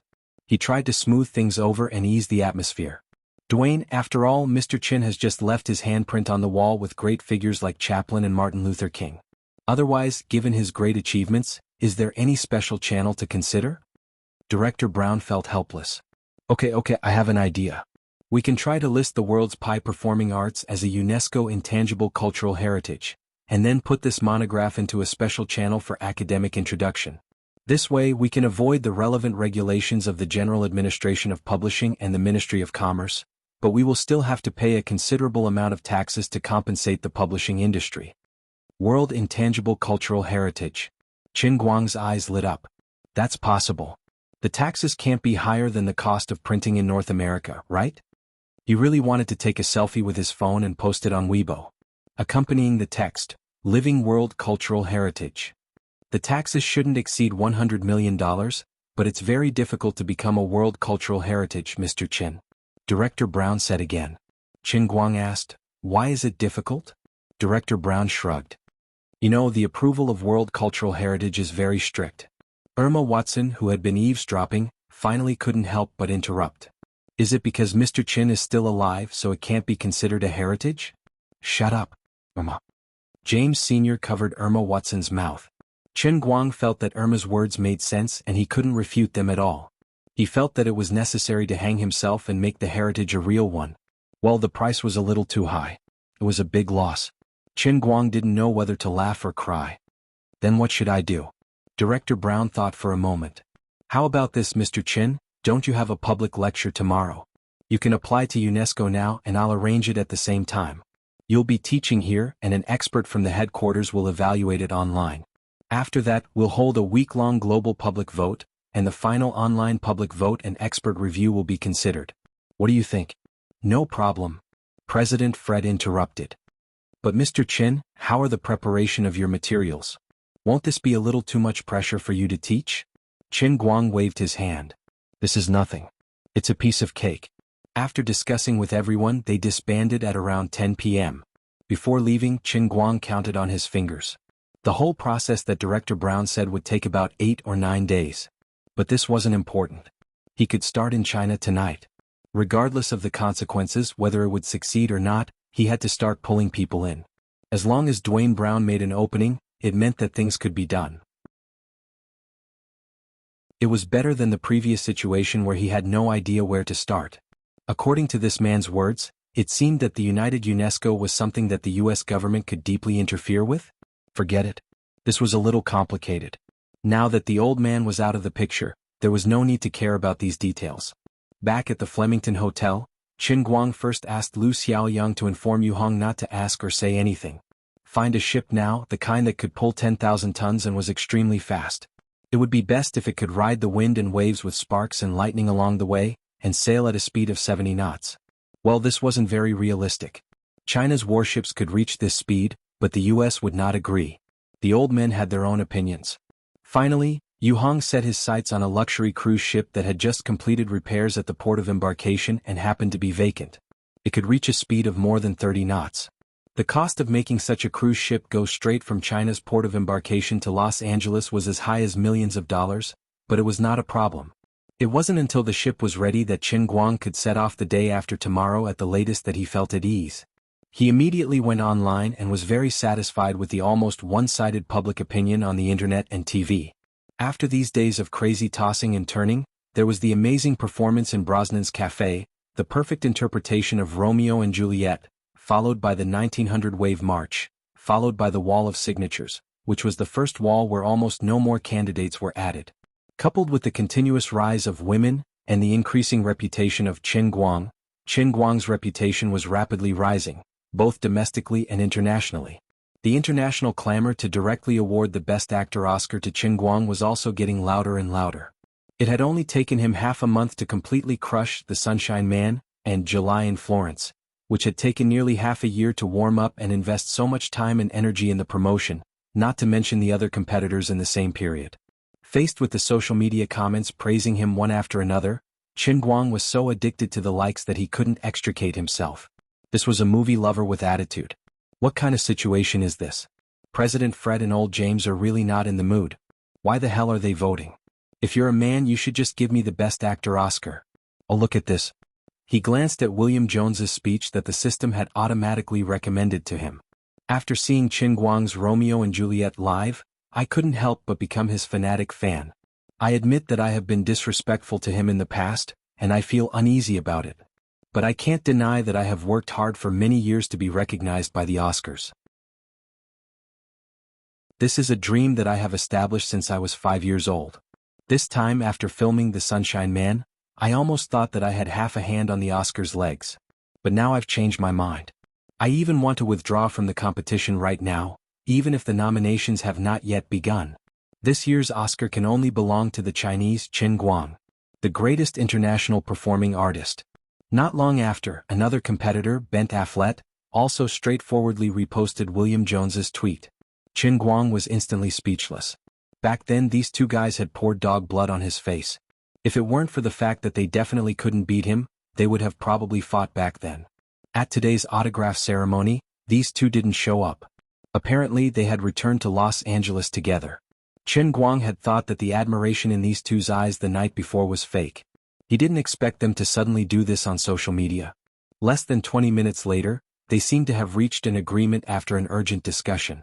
The official Twitter accounts of Sunshine and July, including the two main leads, William and Bent, as well as the respective social media accounts of the directors of the two movies, all updated with explosive news at the same time. Sunshine and July officially announced that they would withdraw from this year's Oscar competition. Qin Guang couldn't believe it himself. So straightforward? You guys probably know that you're going to lose for sure and are afraid of embarrassing yourself, so you might as well just accept your fate, right? The sudden decision of the two big Oscars once again set off a wave of public opinion. Qin Guang didn't pay any more attention to it. Instead, he returned to his bed and lay comfortably until the next morning. Before falling asleep, he couldn't help but think the other 10 or so competitors this year are a little thick-skinned. If I were you guys, I would admit defeat along with Sunshine. Those stronger than you guys are all cowering. At least you guys have some self-awareness. Let me become the uncrowned king as soon as possible. At least I'll be able to get my hands on the statue first. That way I won't have to wait anxiously, right? The next morning, Qin Guang woke up early. He was washing up when he received a call from Dwayne Brown. After an intense night of work, UNESCO finally gave a positive response. A 17-member expert team had been urgently formed. They would watch and review the live broadcast of the public lecture in one of the conference rooms at the headquarters in Manhattan, New York. If they passed today's preliminary examination, they would be able to enter the voting phase of the global referendum. In addition, the UNESCO office in Los Angeles would also send a commissioner to attend Qin Guang's public lecture. Of course, these things were easy to say, but they cost money like running water. Qin Guang waved his hand. This was nothing.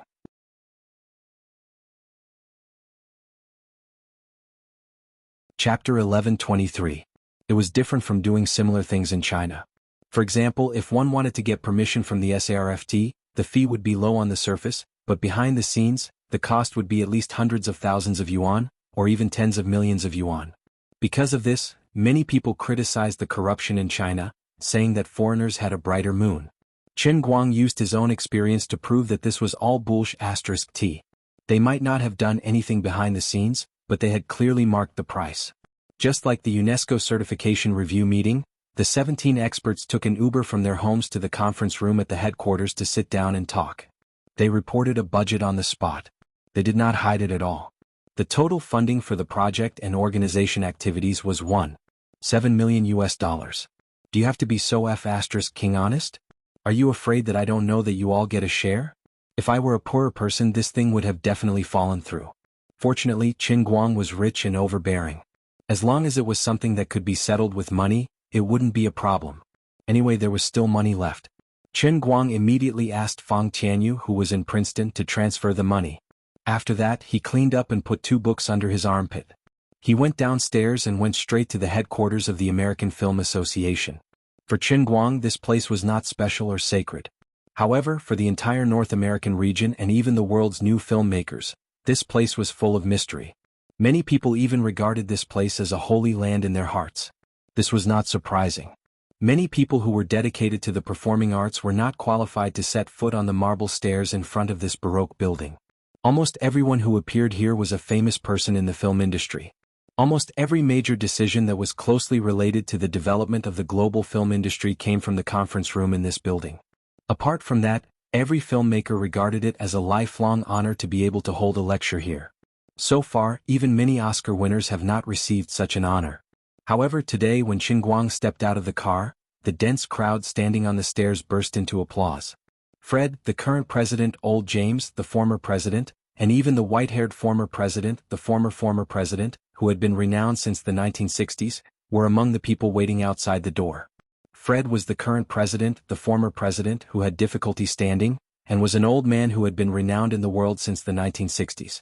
He was now nearly 100 years old, but he also came after watching World School Performing Arts. Qin Guang did not expect the American Film Association to give him such a grand welcome ceremony. Although he did not know most of the people here, he saw that Fred and old James could not stand in the middle of the crowd. He knew that the status of the people here was not small. Not far away, flashes rang out. There was no need for the Motion Picture Association to send invitations to the media, and they would naturally flock over.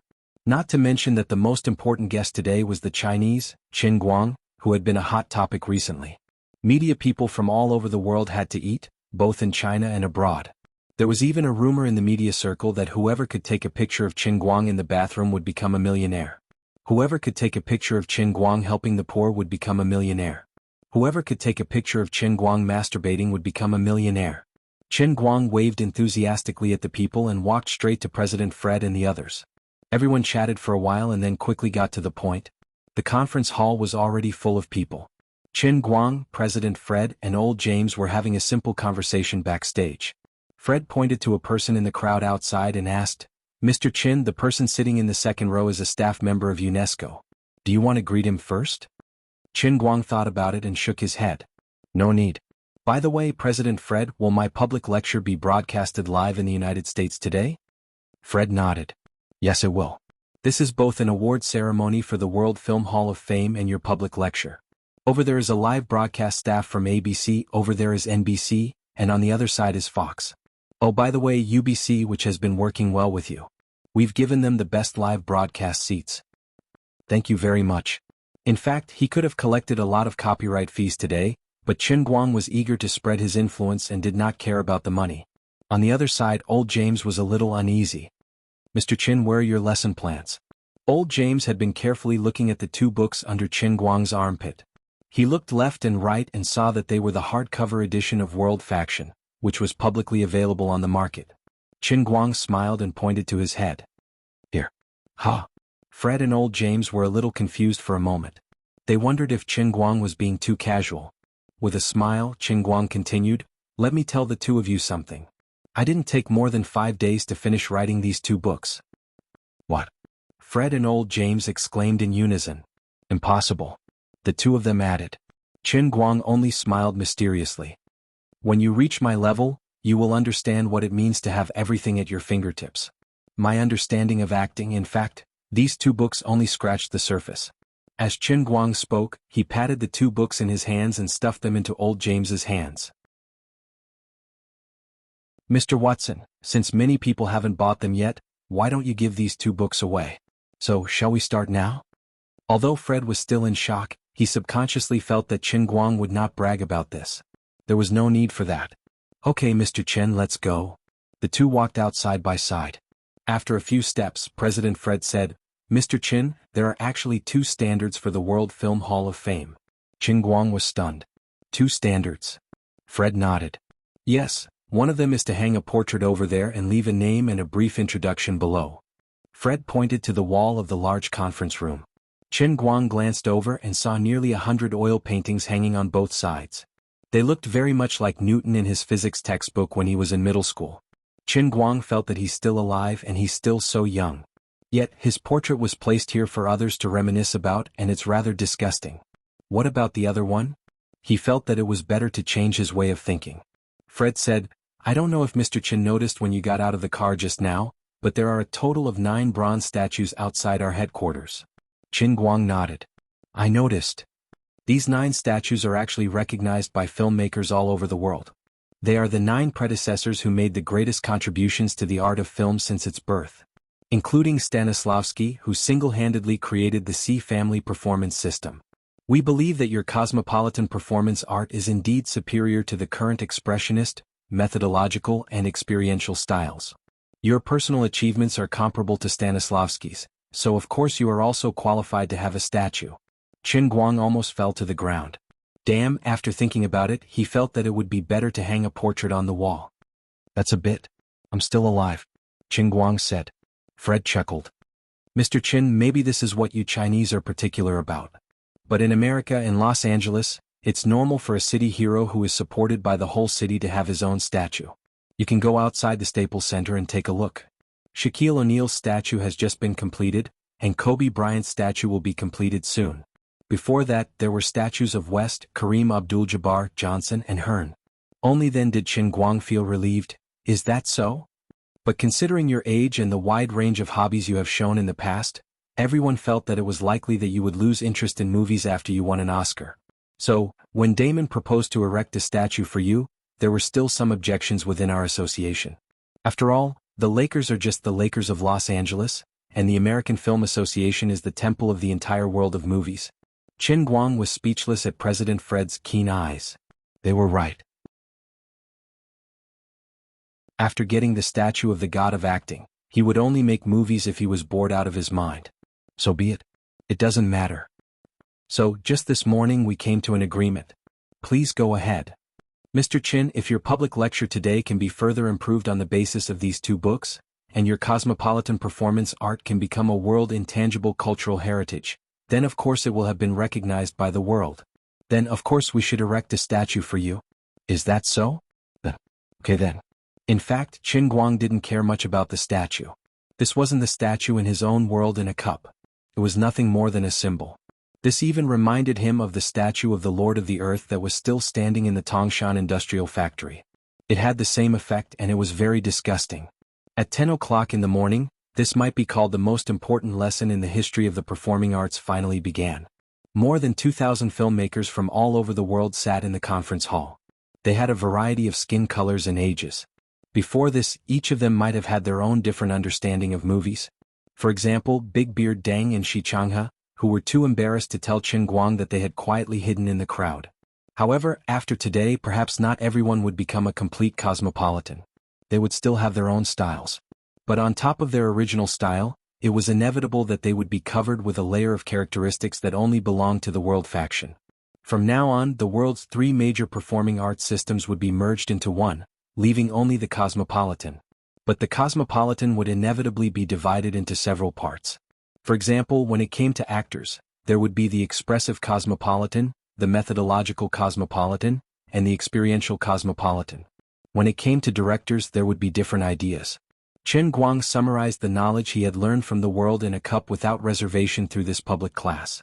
The knowledge he showed was broad and profound, all-encompassing, but rigorous and reasonable. Finally, in the evening, the huge conference hall was filled with thunderous applause. Qin Guang's 8-hour cosmopolitan public class officially ended. Qin Guang opened his arms and enjoyed the countless admiring eyes from below the stage. He seemed to be able to smell the statue in his nose. Soon it was really soon. That night, on the homepage of the official website of UNESCO, a huge headline appeared. A global referendum on the application of the cosmopolitan intangible cultural heritage was officially held. 7 days later, at noon, the global referendum came to an end with a total of 136,847,217 votes, with 99% of the votes in favor. UNESCO announced the referendum on the spot. 2 hours later, it was officially announced that the cosmopolitan performing arts had become the world's intangible cultural heritage. Qin Guang was still alive, but he already had the heritage.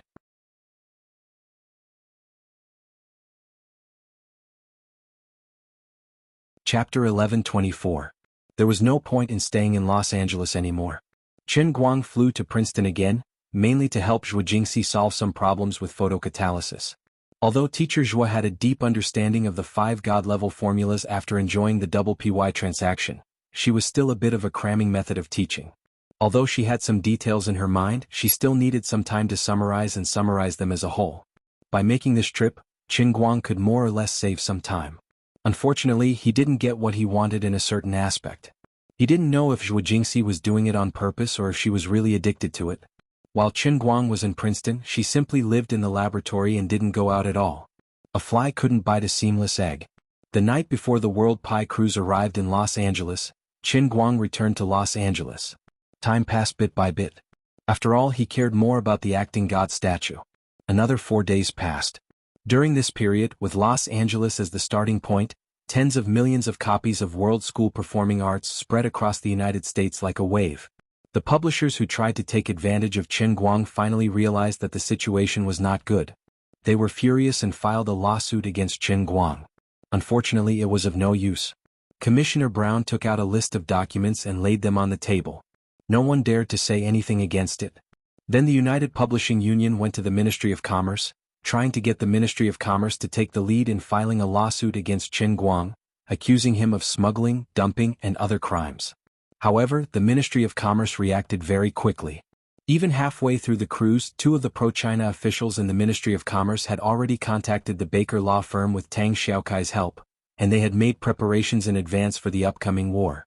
The documents from the Publishing Union arrived at the Ministry of Commerce that day. The next morning, the Ministry of Commerce's public reply was sent out like lightning. The Ministry of Commerce's response was the same as the General Administration of Publishing, responding to the Publishing Union's questions one by one. In the end, the attitude of the Ministry of Commerce was clear and its position was clear. Qin Guang had personally shipped the World School Performing Arts monograph from Wuxia.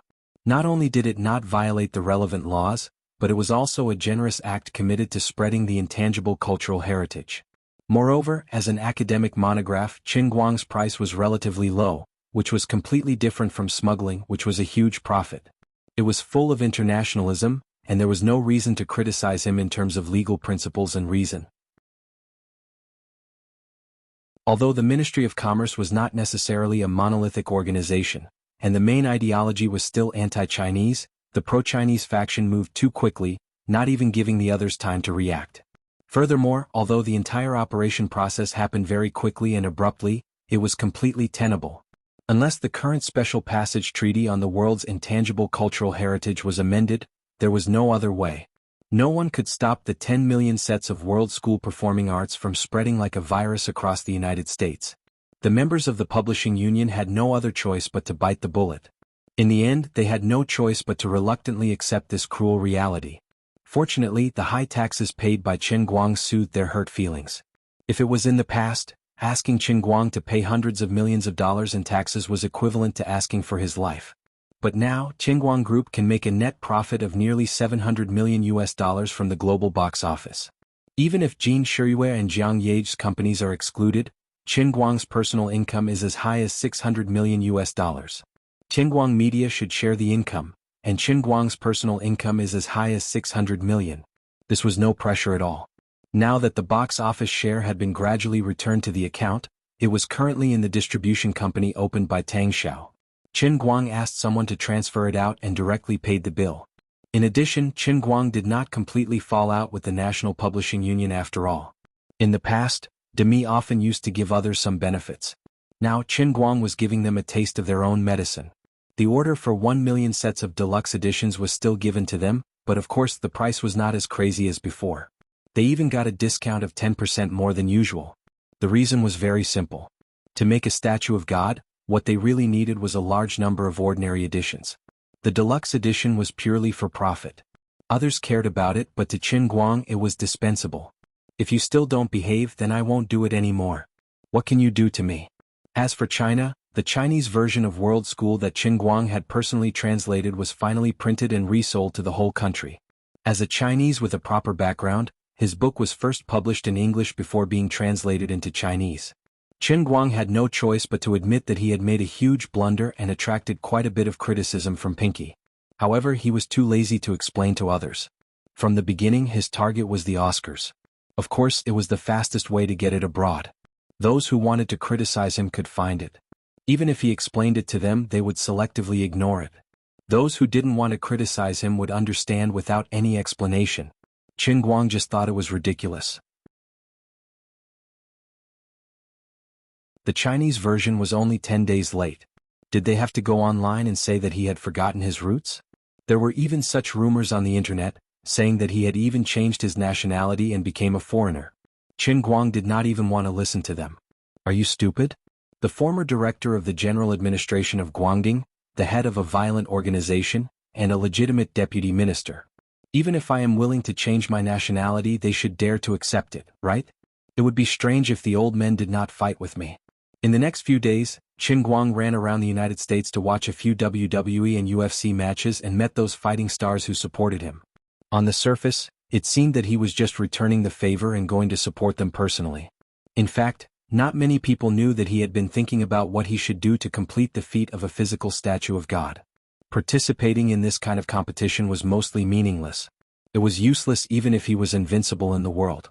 With his current ability, there was no one in this world who could make him go all out. Others would fall with just a finger.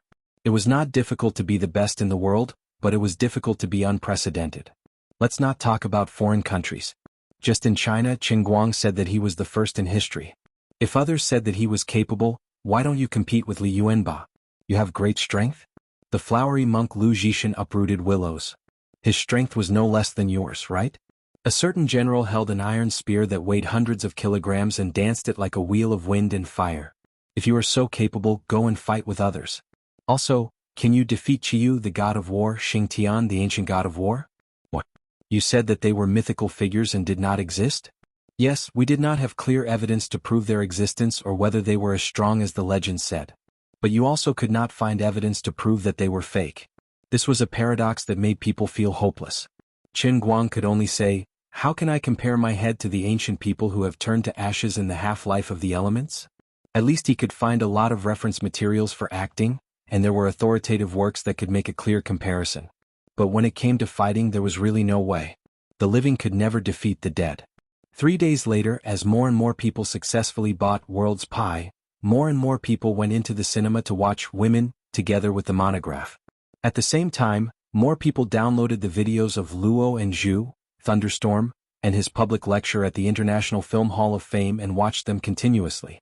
Those who acted in movies and made movies learned from him, and those who only liked to watch movies and comment on movies only watched superficially.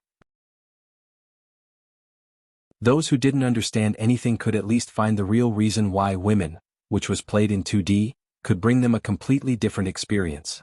Ordinary movies pursued a comprehensive visual and auditory experience, but Women was different.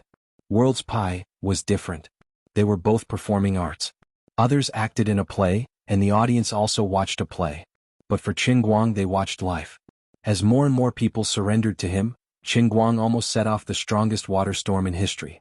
The water storm, which was spread by word of mouth, was like the sea level rise caused by the melting of the Antarctic glaciers during global warming. Within 3 days it completely swept the world. At the same time, after the audience all over the world had been waiting for more than half a month, the long-awaited global release in other continents finally came. This time the English version and the original Chinese version, which were dubbed by Qin Guang, were released at the same time. What was an explosion of dried bamboo shoots? This was an explosion of dried bamboo shoots. How grand was it to break the first-day box office records on all continents at the same time? Ordinary words were not enough to describe the brilliance of this era. Previously, although everyone had recognized the artistic achievements of Women, they still had reservations about the box office. Artistic achievements and box office performance were never directly proportional. Before this, not many people thought that Women had any possibility of making history. The most optimistic estimate was that it would just break 2 billion. This was already the third highest box office in history, only behind Avatar and Titanic, and even slightly higher than Star Wars 7, The Force Awakens. But now that the movie was really released worldwide, it was unknown whether it was because of the sudden release of the impact of the accumulated box office in all continents, or because the movie was originally so suitable for all ages. In short, it was a complete explosion. It was even fiercer than the impact of Avatar. But Qin Guang didn't care about this at all. At this time he was sitting cross-legged on the roof of the Flemington Hotel. Obviously, an unprecedented strong sense of worship was coming from all over the world, as if it had materialized. Qin Guang could even see the faces of people like Emma Watson and William Jones from these thoughts. He had already vaguely felt that the power of the Holy Grail that filled every corner of the earth was becoming more and more active. Even the white threads of the power of faith that had gradually sunk into the ground of Cloud City and his world in the cup were floating up again. In addition, all the 9 great statues that he had obtained so far were faintly trembling. The frequency of the trembling seemed to be completely in sync with his heartbeat. Even if the 9 great statues were in the world in the cup, the trembling seemed to be able to pass through the barrier of time and space, resonating with his physical body in the outside world. This caused his heartbeat to become stronger and stronger, and even his blood was gradually heating up. Without a doubt, all these strange phenomena meant that his acting statue of a god was about to appear. But he was also inexplicably surprised. He had obtained 9 statues before this, but none of them had caused such a huge commotion like today. He had been the owner of the heavenly Holy Grail for more than half a year, and his understanding of this grail had deepened day by day. Until now, he thought that he already understood the heavenly Holy Grail very well. But now, a situation that was completely out of his expectations had suddenly appeared, causing him to wake up in an instant. After all this time, he still knew almost nothing about this broken grail. The leaked power of the Holy Grail. What Lioli said was that because of his continuous triggering of the world of punishment, the real world and the real world were getting closer and closer, and even starting to slowly merge. The almost imperceptible but irresistible power of the Holy Grail and the elemental power between heaven and earth was becoming more and more intense.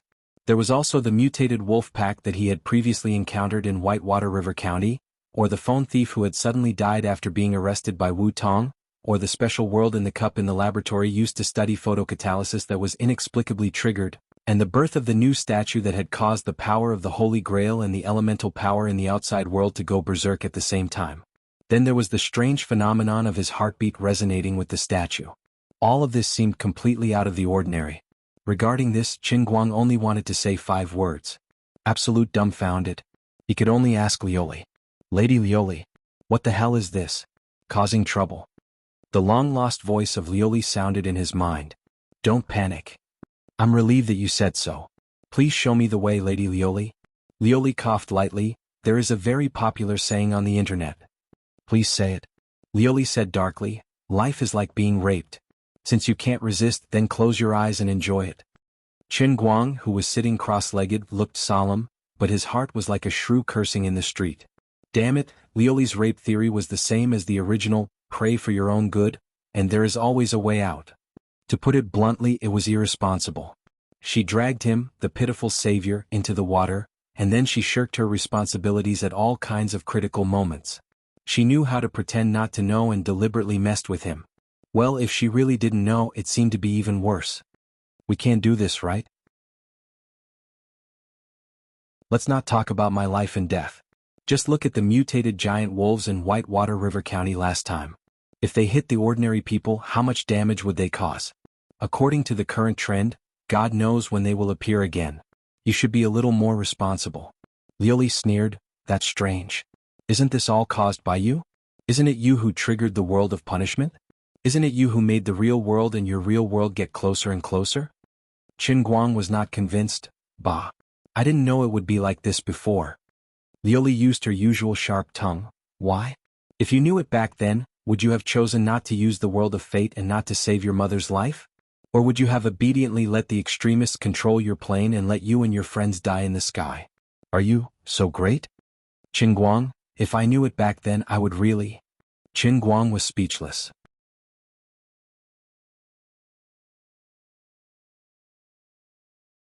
Chapter 11:25. He found that not only was he no match for Lioli, but he was also no match for her in words. Even though he had mastered 4,987 languages and was proficient in millions of vulgarities in various languages that could make people doubt their lives, he was still no match for Lioli when it came to reasoning. Lioli gave him an extremely difficult choice.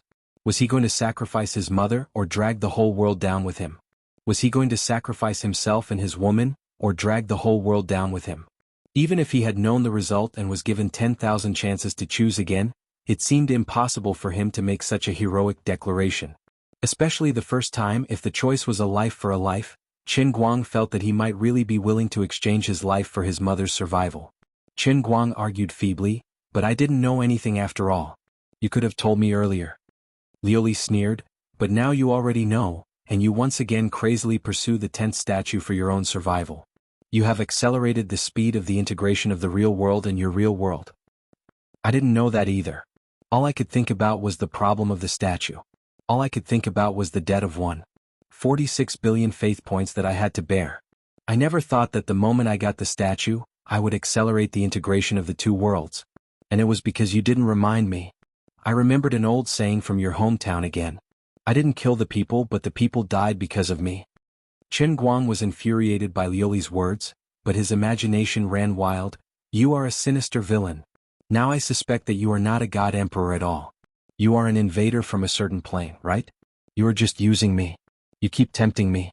You asked me to open the barrier between the two worlds with my own hands so that the army of billions of gods and devils behind you could enter our universe and invade our plane. He almost convinced himself.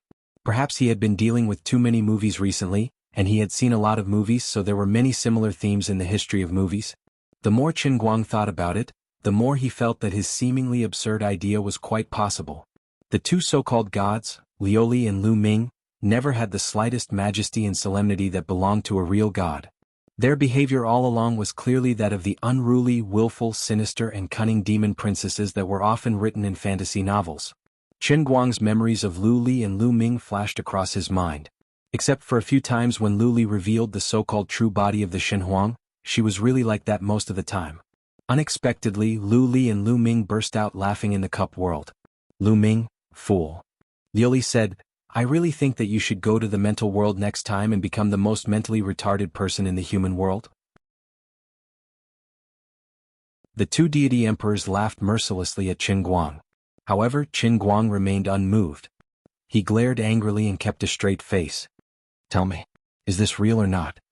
He roared in his heart. Liu Li did not say anything. Lu Ming scoffed but changed the topic. All right, now that things have come to this, Sister Lu Li is still soft-hearted. I'll admit it to you. Not bad. It's true. But we are not some ridiculous demon race. We are indeed the god race and also the real gods. Our purpose is to devour the core of your extremely complete universe. Your universe is very special and delicious. At that time, your universe will return to before the Big Bang and become the most delicious singularity that will be slowly eaten by us. Qin Guang fell silent again, and an unprecedented firm belief rose in his heart. If his guess just now was true, then he, the so-called savior, had always been like the puppet army, the guide party, and the traitor during the War of Resistance. No, if I really attracted the gods and demons, then their real purpose must be the entire universe. Am I a traitor? Qin Guang raised his head blankly and looked at the starry sky in the sky. He couldn't help but think of Wuxia tens of thousands of kilometers away. The sky there should be clear.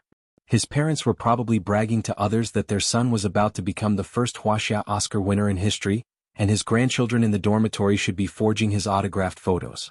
There were also Wenwen, Jin Shirue, Jiang Yage, Sun Xiaoxuan, Wu Tong, Lu Fei, Xan Qin, Wu Miaowan, Teacher Zhua, who was in Princeton, and Tang Ying, who would arrive in Los Angeles in 2 days.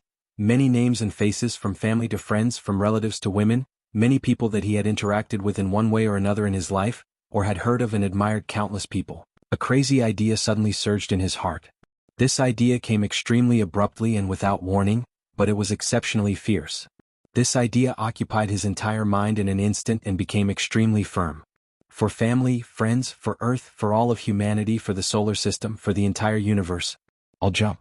All of this took a long time to describe, but from the time he started thinking about it to the time he took action, perhaps only 0.1 seconds had passed. It was even too late for Liu Li to control his body. With a loud bang, spiderweb-like cracks appeared on the incomparably sturdy ceiling of the Flemington Hotel under his feet. Holding the cup in his hand, Qin Guang's entire body violently flew over the edge of the rooftop of the Flemington Hotel. That's right, he planned to commit suicide. He believed that in this situation, there was only one way to stop all of this, and that was to kill himself.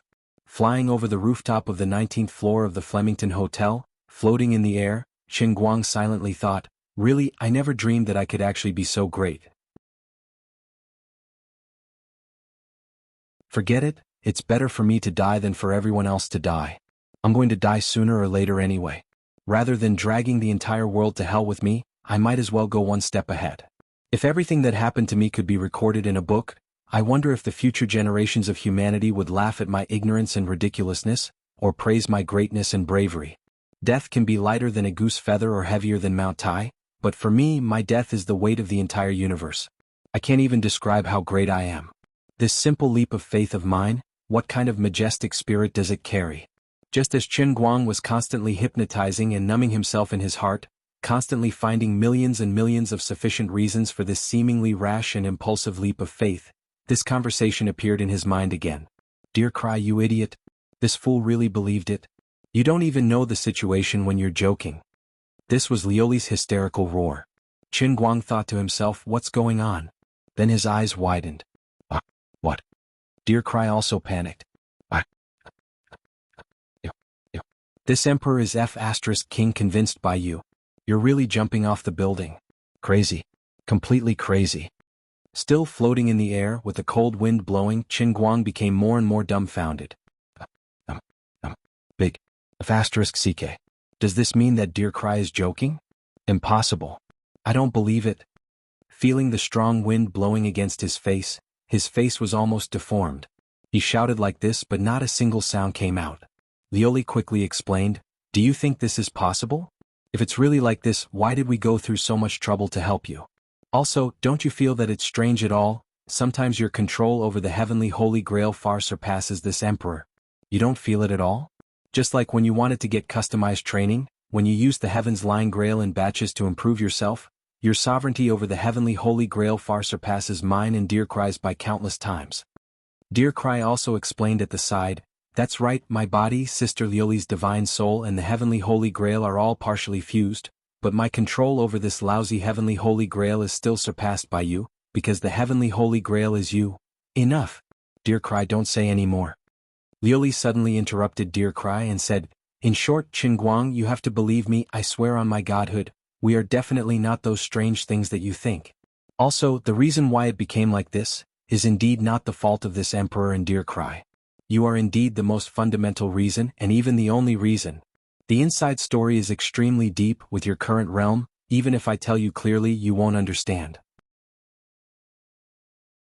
Qin Guang was about a few meters away from the floor. He didn't have the time to carefully consider Lioli's words, nor did he have the time to think about whether he regretted it or not. He decisively landed on his face.